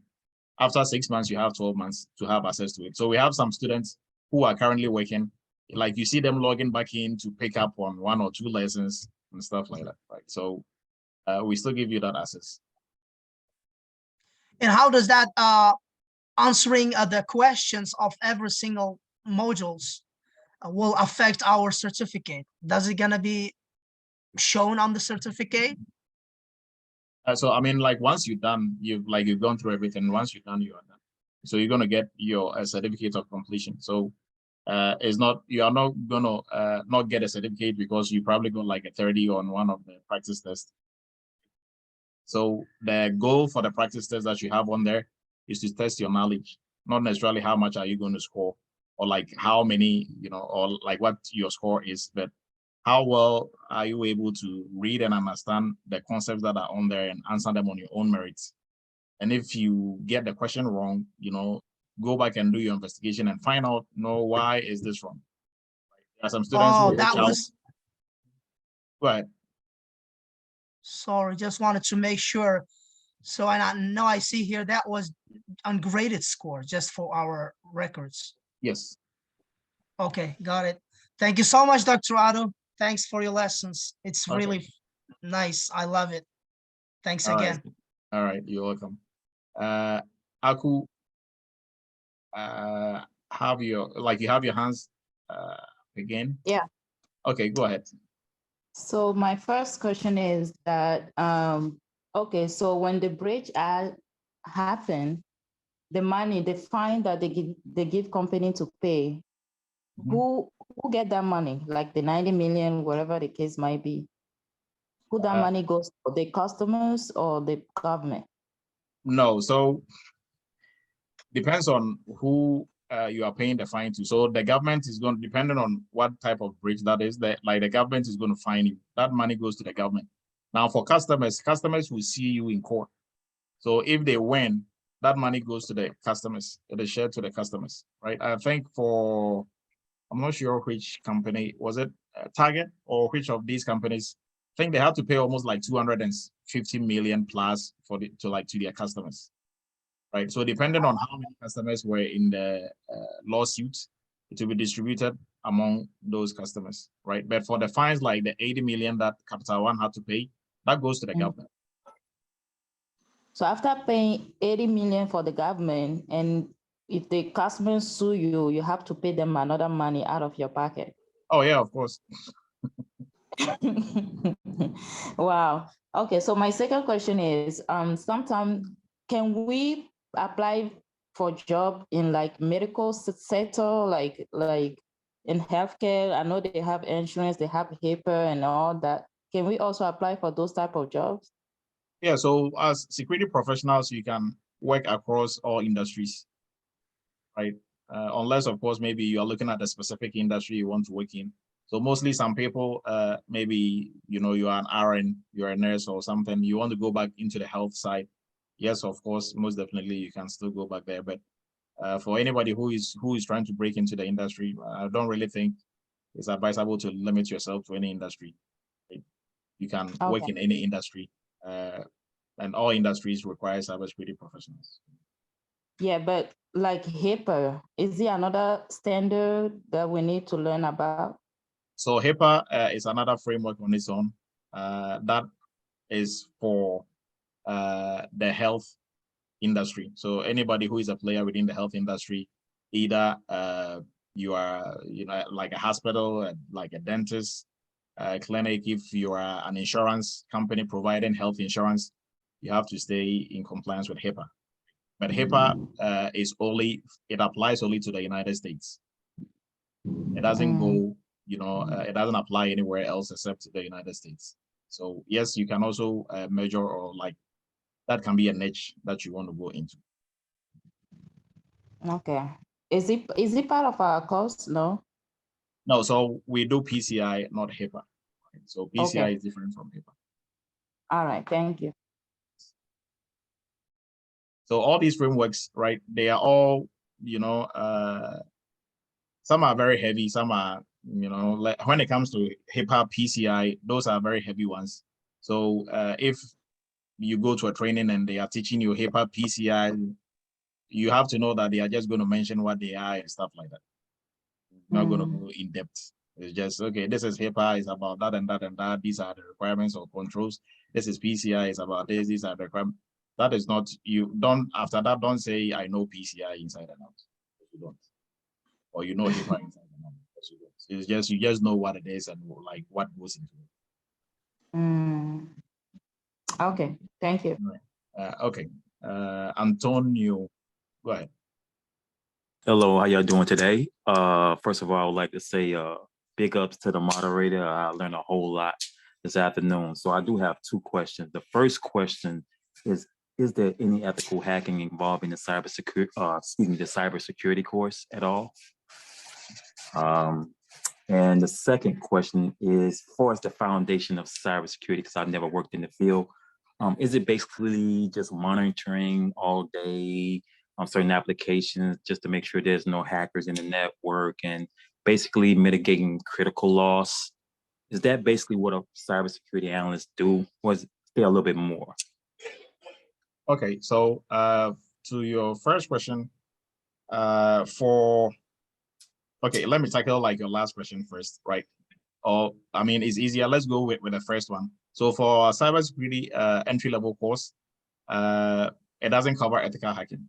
Right now, on the hands-on portion part of it, we introduce you to some of the ethical hacking tools as well, but it doesn't cover ethical hacker. So after completing the entry-level course, you are by no means an ethical hacker or a penetrationist. Right? Okay. So, but it covers everything. In security, we have what we call the blue and the red, side, or the blue team, red team. The blue team is the defensive team. The red is the offensive. Right. So offensive deals with anything ethical hacking, penetration testing, like forensics, right? All that aspect is more on the. So those are, the professionals who are trying to break into the systems, and in so doing, they identify vulnerabilities and they give recommendations on how to solve them. On the blue team, they are professionals who are defending your outfits, right? So anything from security analyst, risk analyst, name it, a whole catalog of job titles in that area. So our entry-level course focuses on everything blue team. Okay. Although on the hands-on portion, we kind of give you 1 or 2 pointers on the ethical hacking side, but not really. Our goal. So you're saying, I don't mean to interrupt. So you're basically saying you don't need to know ethical hacking to get a job in cybersecurity? That's what you're telling me? No, you don't. Oh, okay. Got it. You don't. And also for people who want to break into the industry, right? Ethical hacking, it's a little bit of an uphill battle, right? And for the easier way is to go on the blue side to break into it. Now, unless of course, you love programming, you are like you used to be a programmer, or you are really good with programming, right? And not just programming, but you are somebody who can sit down for hours, right, researching, and because ethical hacking is all about research.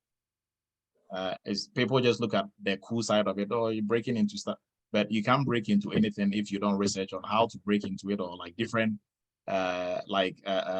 exploit that you can use, and there's a lot of. And then once you're done with doing your pen testing, the fun part is the reports. Sometimes you have to know how to write reports on reports on reports. So it's not all guns blazing, all fun.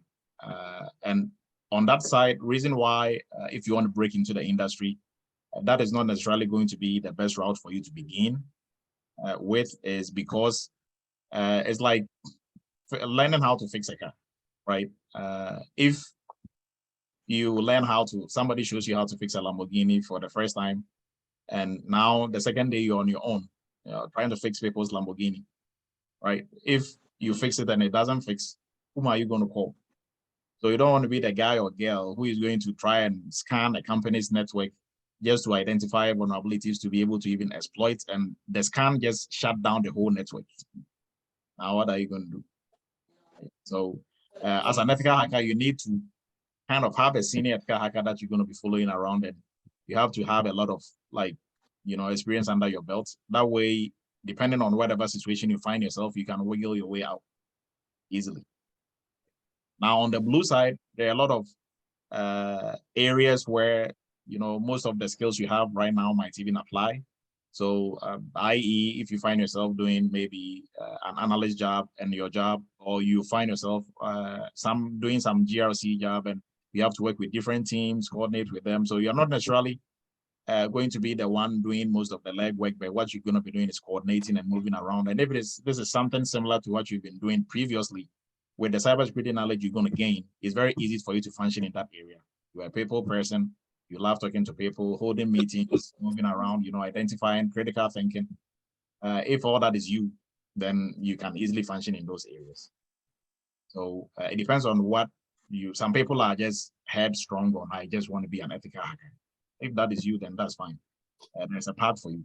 Right? But mind you, once they throw you in there as an ethical hacker for the company, as a pen tester, day one, you have to hit the ground running. There is no for let me go ask some.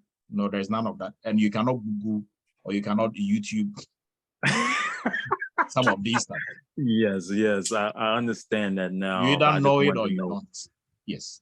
So I understand what you're saying completely. I just wanted to know if that was part of your course, the ethical hacking, which you made me feel a lot better about not having to go through that, for your course. If I, start the course here shortly. And you did get the second question, basically cybersecurity in a nutshell. Is it basically just monitoring all day, network traffic, potential hacking, and of course mitigating critical loss, critical being the key word, I guess I would say servers that hold sensitive data in a DMZ, just trying to make sure the critical data is not lost. Because basically, if it's a fact, and we know this, I know you know this, that if a real person want to hack your system and they're consistent, they're going to hack it ultimately. So if that is the case, you're just trying to minimize critical loss. And that's your job on a daily? Yeah, so it depends on the job role, right?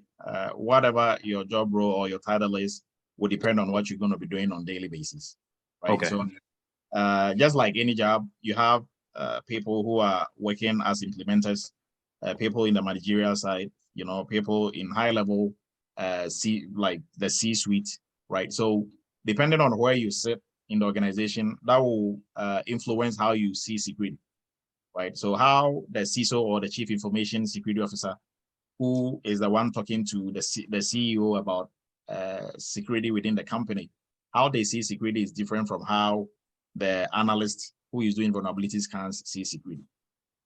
Okay. Yes. And how your manager is going to see security is different from how somebody who is, not a manager will see security.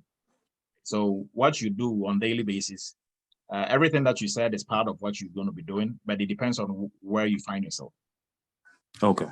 So find yourself in a place where all you do is risk analysis, like risk assessment all day. So you're working on risk registers, you're working on security policies, you're working on, somebody might find themselves doing maybe SOC stuff. So all they are doing is monitoring and watching screens the whole day, monitoring traffic coming in and out. So it depends on where you find yourself and what job that you are doing. And sometimes even within the same job title, You can be a cybersecurity analyst in company A, and what you are doing is totally different from somebody who is a security analyst in company B. Okay, makes sense. Got it. Thank you. So mostly our advice is for wherever you find yourself, continuously develop yourself, because you can work in cybersecurity for 5 years, try to move to a different company, and during interviews, you might come off as if you've never worked in cybersecurity. Because look at this, probably what you were doing in this company, you were working on security policies, and that is all that you worked on, right? As part of the GRC team. Now you're going to work for this company. They need somebody who knows how to use maybe Splunk, Zing GRC, all these other tools. They need somebody who can also do like vulnerability scans. And because you started off and you're so comfortable with where you were, you really didn't, polish up and stay abreast with what is going on in terms of tools and stuff. So now you are here with 5 years, but then you are interviewing and stuff they are asking you is like, totally foreign. So you have to continuously like upgrade yourself. So once you get into any role, for everybody on here, people working in security already and not, don't get too comfortable. Push yourself. So if you have to go for more certifications, and not just passing the certification, but gaining the knowledge and skill that is required for the certification, please do, right? Talk to your buddies who are also working within the industry. What are they doing? What tools are they using? Right. That way you are keeping up with what is going on. All right. So Brian, and then George, Benson, and Alisus will go. Okay, go ahead, Brian. My statement will be real quick. I know we're running on time. To the guy that said his neighbor about T-Mobile, where they stole his information and bought a phone.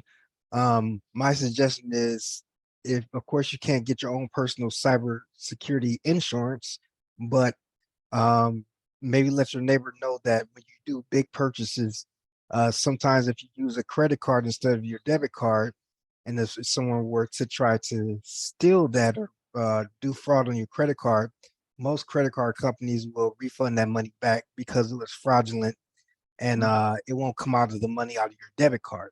So that's in most cases. But disclaimer, I'm not a financial accountant or a consultant, so just check with that and do your research. Okay. All right. Very thank you, Brian. nice. Very nice support. Thanks, Brian. I really appreciate it. All right, George, go ahead. No, I think it was a mistake. My question is, it has to do with the specialist and the expert. You mentioned earlier on that the best option for people without any IT background is the specialist. Would you say, or would you confirm that if somebody has the knowledge, let's say a degree, would that be appropriate for that person to get into the expert instead of the specialist position? Okay, so if I got you right, so if you don't have any security background or any IT background, we don't encourage you to go into the PCI yet, right? So if you have the prerequisites, which is some IT or cybersecurity background, you can either go expert or go specialist. What if all I have is like the book knowledge? I don't have the hands-on training in the industry yet. So you have a degree in cybersecurity, like, is that what you're trying to say? Yeah. Okay, I mean, if you have a degree, I mean, like a whole degree, then you have some background. Yeah, and I have done a couple other boot camps, but not, not as detailed as this PCI. I did something in PCI, but it's not as detailed as, you have on your website. Okay, yeah, so you can start off with specialist or expert, depending on like which one that you want to go for. Okay. I just needed that clarification. Thank you. Okay, you're welcome. All right.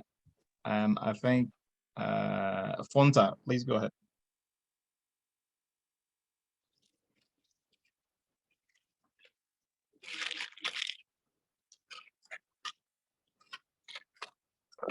I'm sorry, what did you say? I said, like, you can ask your question. You had your hand up. Oh, yes. Thank you, Dr. Adu, for being patient with us. Wanted to get. Oh, I thought I was the one. Oh, I'm sorry. Go ahead. So I wanted to ask you after, I guess what you're doing is also supporting the network, correct? Aside from providing instructions and classes for folks that are interested, but the other business is to you support companies that need your skills. And my question is, do you need any licenses after you get certified and work in the field for a couple of years, several years? Do you need any special licenses to support companies that need PCI specialists, for example? Okay, so yes, for PCI, for you to do assessments, you need to be certified by PCI, by the PCI Council, right? But if you just want to do general cybersecurity consulting, I mean, you don't really need any certification to be able to do general cybersecurity consulting.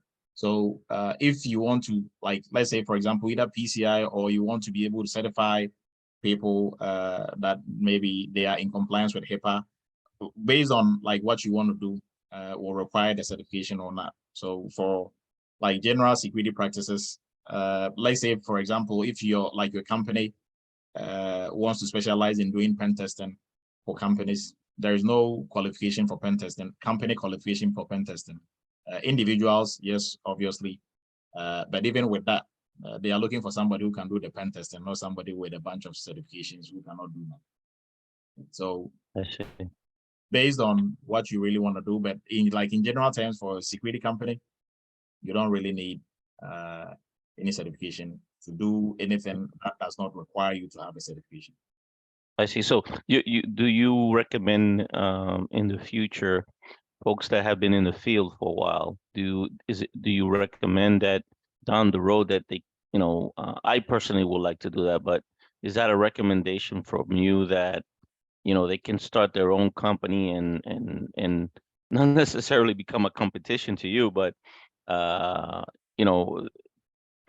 start a company and maybe support other companies that need monitoring on the cybersecurity side, or even on the PCI side? Yes, so it depends, right? Not everybody is an entrepreneur, and not everybody would like to set up their own company and go through all the troubles of setting up a company. But if that is what you are looking into to do, yes, most definitely do that, because we need more cybersecurity companies anyways, right? There are like more jobs than everybody else can handle. So yes, go for it if that is what you are looking to do in the future. Most definitely. Okay. Thank you, Dr. Du. Appreciate it. Yes. Fonta, go ahead, and then Benson and Nafi, and then we'll look at everything in the chat, and we will announce our winners for tonight, and we will wrap it up. Good evening, Dr. Edu. Good evening. When it comes to PCI DSS, how important is somebody that have a little bit of experience in Linux and is going for more Linux? How can I relate both of them? So experience in Linux, we will classify experience in Linux in any operating system as your general IT knowledge, right? So yes, you will qualify to sit in the PCI class, but as to what Linux is going to do for you specifically under PCI, not really much.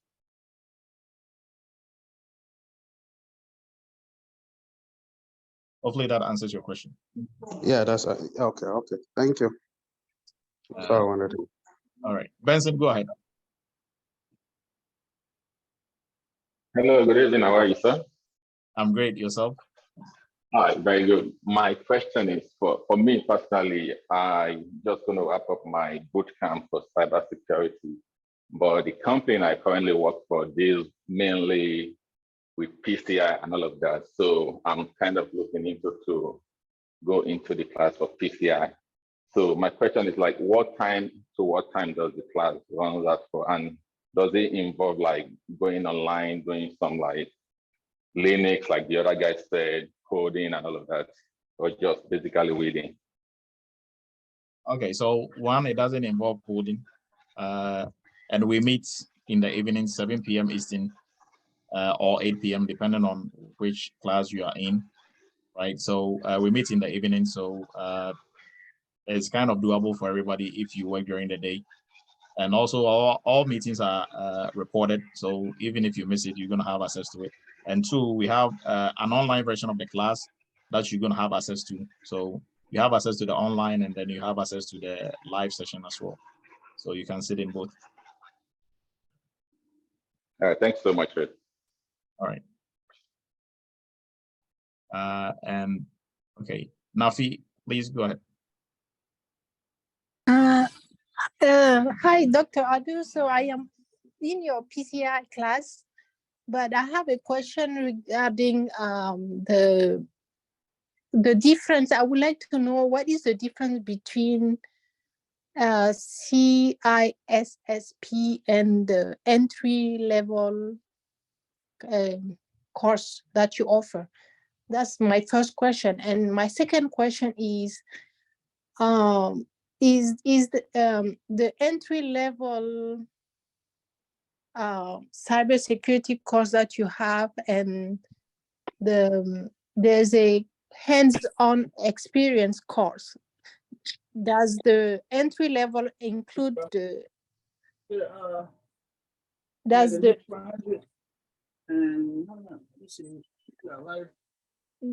the entry level include the hands-on experience? Yes, it does. Okay.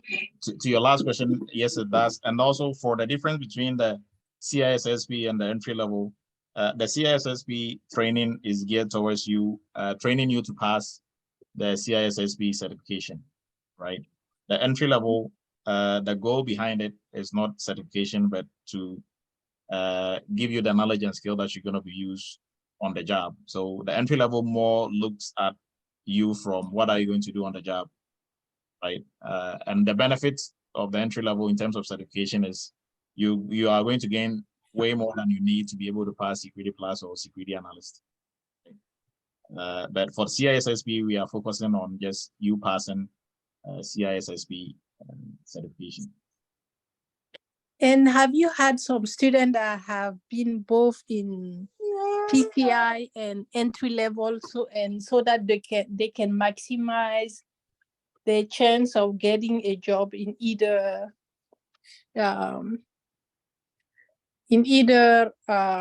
field, or you think it doesn't make sense for somebody to go for 2 trainings? So for the entry level gives you a really good foundation in cybersecurity, right? So if you don't have any security background or you don't have any cybersecurity or IT background, we encourage you to go through the entry level and then after that move into PCI, right? So we have students who are in both. So they have started with the entry level. Once they finish, they go into PCI, right? So that way PCI makes more sense, and you're really gonna have a better appreciation and understanding of what we do in PCI. Okay. All right. Thank you very much. Still, within PCI, we still do the crash course. So at least with some IT background, that will at least help kind of bridge some of the gap. Maybe not all of it, but some of it. Yes, but my point is like, since nowadays it's so hard to find jobs, so maybe like studying for both and at the end applying for both, applying for being a security analyst, applying for being a PCI analyst, and seeing where you get. I don't know. Okay, so with a job placement, with PCI, I mean, we will help you get a job. So you don't necessarily have to stack up 4 different trainings just to be marketable. At the end of the day, PCI is also cybersecurity. So if you know security well, or you are taking PCI seriously, it is going to translate into other areas of cybersecurity. Okay. Okay. All right. All And right, go ahead. But yeah, go ahead. You have a last question.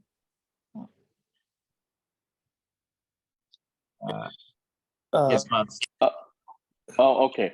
Yeah, I was just going to ask the difference between cybersecurity entry-level course and cybersecurity hands-on course. What is the difference between the two? Okay, so very simple. The hands-on course is included in the entry level. I hope that answers. Okay, so if you take the hands-on level, like the hands-on training is part of it. Okay, so that means if you take the entry level, you automatically you take the other one, right? Yeah, so the other one is part of it. Right now we have it. We have the hands-on as a standalone, because some people will come and they are like, hey, I have some training elsewhere. I just want the hands-on. So then they can just take that. Okay, I see. So can still people get a job from this one for the hands-on experience if they do have experience? I mean, some previous experience. I'm coming. So that will predominantly depend on the kind of training that you had before taking the hands-on, right?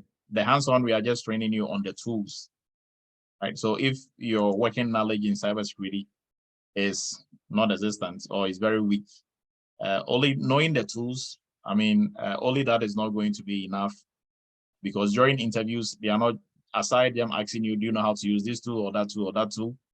The rest, they want to pick your brain on your general understanding of security and how your general overview of security and how you'll be able to help them maintain good security. So that would depend on what type of training that you had. So we cannot say just the hands-on will be able to guarantee you a job. No, the hands-on will guarantee that you know the tools, most of the popular ones, and also how it is built. Even tools that are not part of the hands-on, when you encounter them, they are going to be a bit easier for you to get around with. Okay, yeah, I was saying for somebody who took a security class exam, you know, plenty of theories and a little bit understanding. So yeah, okay. All right, thank you. All right, you're welcome. And we have Jerry now. So Jerry is going to be the last, if nobody has any questions, and we'll look at the chat real quick and we announce our winners here shortly. So let's keep our fingers crossed. Okay, go ahead, Jerry. Yeah, thank you for the time. My name is Jared again. My friend gave me the link to join. So like, I just want to know what are your advices, like a new person who don't have no idea on IT and interested in doing these courses. I have a background in engineering, but I don't have a background in IT. Okay, so Jerry, my advice would be first to take our cybersecurity for beginners, the free course, and then also go to our YouTube channel and literally sleep there. Go through almost all the content that is on there. It will help you really understand what goes on into what really goes on in the cybersecurity field. And then from there, we can talk later on. Mostly, I want you to have some situational awareness and understand what is going on. And then when you have a better perspective of what you are looking at, then we can talk. All right, thank you. Yes, you're welcome, Jerry. All right, so we are going to look at the chat real quick. Just going through chats. Oh, okay. Vincent says he need address to the okay.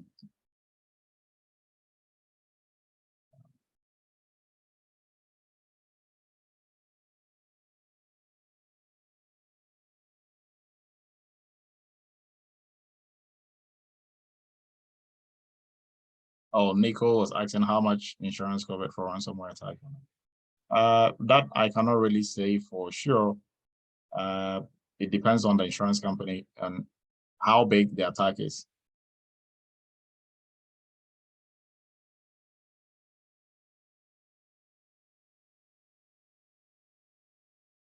I think most of these questions were asked in person. So, okay, Linda, we can talk offline.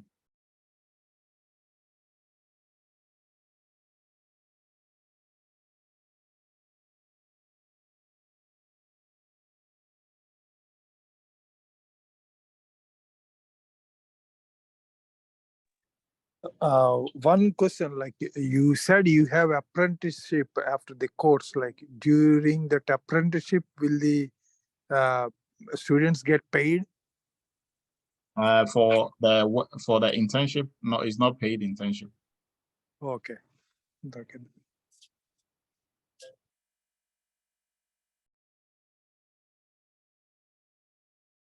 Kobina was asking for the CISSP passing rate.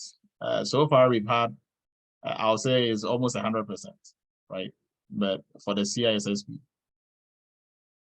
That's fantastic. That's the case. Because there are a lot of companies that now require CISSP for InfoSec jobs related to cybersecurity. And they're saying that because most of the large clients that they work with recommend that anyone who works within that area have those types of certifications. So that certification, if you're saying it's 100% rate, that's fantastic. Thank you. Yeah. So for CISSP certifications, like you're saying, CISSP, I think all cybersecurity certifications, the first one was CISSP, right? And they have still been able to maintain their seat as kind of the gold standard, right? But if you have a really depend on what type of training you take. CISSP, in terms of difficulty, right? CISSP and Security Plus. Security Plus is more difficult on the technical side than CISSP. The CISSP also looks at security more from the operational and leadership management lens, right? So as two different mindsets that you need to be able to pass both exams. But in terms of like technicalities, CISSP is a bit, easy on the technical side. In terms of pure like networking, cybersecurity architecture, and also in terms of questions and how they are set, CISSP is more difficult because their questions are a bit trickier than Security Plus. Security Plus is kind of straightforward.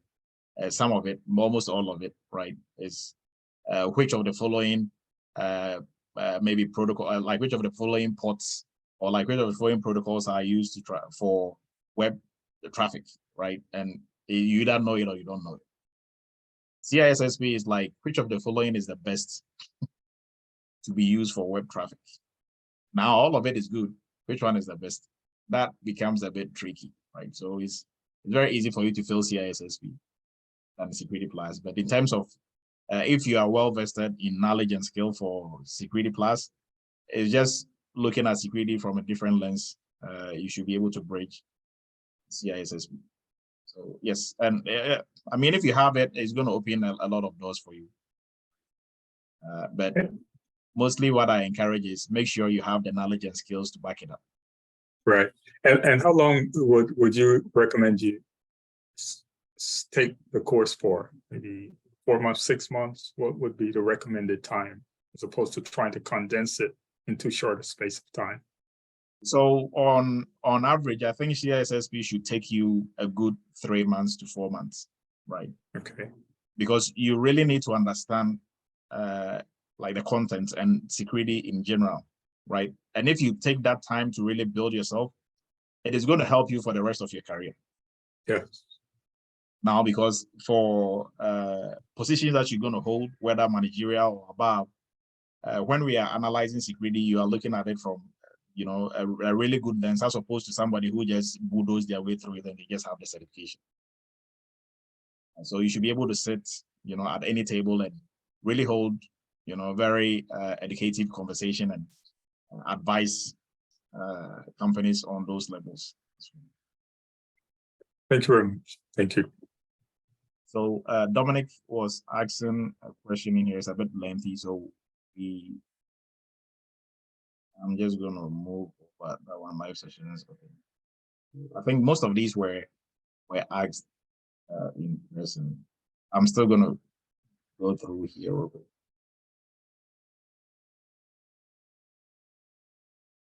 Okay, so Jason was asking, did you mention that the CISSP requires 5 documented years by employment to obtain full certification?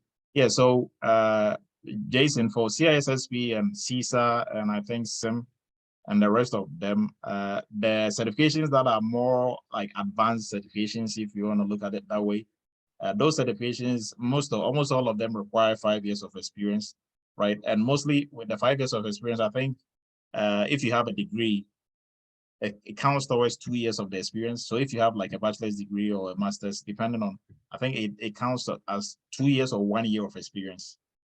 Don't quote me on that, but all that can be found on their website. So either ISC Square or ISACA, if you want to go to their website, yes, that information is there that you can.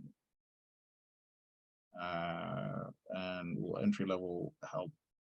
Yes, entry-level help prep for security class. All right, so I think we went through all the questions. Okay. Come on, tell me something. Okay, if there are no questions, we are going to go ahead and announce the winners. So originally there were going to be 4 winners, but some reason we have 6, right? If we could add more, we would. So we want everybody to be able to win, but unfortunately, not everybody will be able to win. And we will, we are trying to come up with a system where we will almost every month, at least we will do one event where at least 2 or 3 people, will be. That is how we'll be able to also help the community out, right? So for today's winners criteria that we used, I think some people caught the trick last time, and it still worked, right? So criteria that we used for the first 4 were people who logged in super early, right? So those who joined super early, the list, yeah, that still worked this time around. So first 4 who logged in super early. So we have Dominic Asari as 1, Vincent Inzimiki, as if I got your name butchered, please forgive me. Lindsay Al Sinari is also 1, and then Rita Wayne also. So first 4. The next group, next 2, they have been super contributors. So we have Shongo, Mr. Walker, and then we have Brian. So these are our 6 winners for tonight. Next month, we're still going to do a similar event. It's going to be 3, right? So so for these, like the list that we just gave, for those who are already, depending on what course, like some of these, I think Brian is in a course already. Shongo will be sponsored. So Shongo will be sponsored for the course he's in currently. Rita, I'm not sure. I think Rita is in entry level, so she was probably going to get PCI, right? So if you're already in a course, and Lindsay, I'm not sure Lindsay is a course in the course. Vincent, I'm not sure. Dominic, I'm not sure, but I know for a fact Shongo is in PCI, and Rita, I'm not really sure what course they are in, but all these, so this group, what they're going to get is security, the entry level course and PCI, right? So for specialists, and they are both the same. So 5,500 for 1, 2, 3, 4, 5, 6, right? 6 folks in our community. And we are still going to be, so next time, we are not going to do the early logins anymore. But if you still log in early, who knows? Right? Maybe You never know. one person. Maybe somebody win. Yes, maybe probably. Thank you, Dr. Adu. I'm in the person. entry level course, reader. Okay, then you are going to get PCI specialist. Woo! Thank you. I logged in at 6:50. Dr. Adu, thank you. This is Vincent. I'm in the PCI class. Okay, so Vincent is going to get entry level in addition to that, or you can get upgraded to the. So depending, are you in the specialist or expert? I'm in the expert class. Okay, then you're going to get give it to me. entry level. Oh Or no, Vincent I'll keep can- using it for the PCI class. I'm not fully paid yet. Okay, okay, then very well. So Can he does charity work? say that again, please. Can he does charity work? Give it to Oh, me. can they give it to somebody? Yeah. Please, I was in a 6:50. 6:50. I was in a 6. I was in a 6. I was in Oh, at okay. 5:30. I Oh, logged wow. in I was in at 5:30. 5:30. Right. Wow. So Okay. please, when you have like Thank you, these Dr. breaks, Adu. yeah, try to stay ahead. So these are our winners for tonight. Congratulations to all of them, and everybody else on here is a winner. You got, you know, a new take on security insurance. So, but what we are going to be doing to help the community is to be giving out, you know, as much as we can, right? If we could give everybody a pass, we will today, but these are the lucky winners, and hopefully next month we're going to do the same thing. And for the Easter, we also have the Easter promotion going on. So I appreciate everybody's time. Have a great weekend, and we will meet for interns. We are going to meet tomorrow. All the times were pushed out, so please keep note of that. And for everybody else, I really appreciate everybody's time. We'll meet again next week. Same Okay, time. do next time on camera. Always on camera. So I need to get Thank you, Doctor. This is Mr. Walker. Thank you, Dr. Adu. Dr. Adu, how do we get the Thank you. the reward? Thank you. Oh, Thank so you, Dr. Adu. we will reach out to you individually, or just like if your name was mentioned, please, you can put it on the WhatsApp, your email on the WhatsApp group, or directly email directly email us, or on the WhatsApp you can get in contact with us, right? And if you are in a different course, we'll give you like something. So, all right. Thank you so much. Appreciate everybody's time. Have a great weekend. Thank you.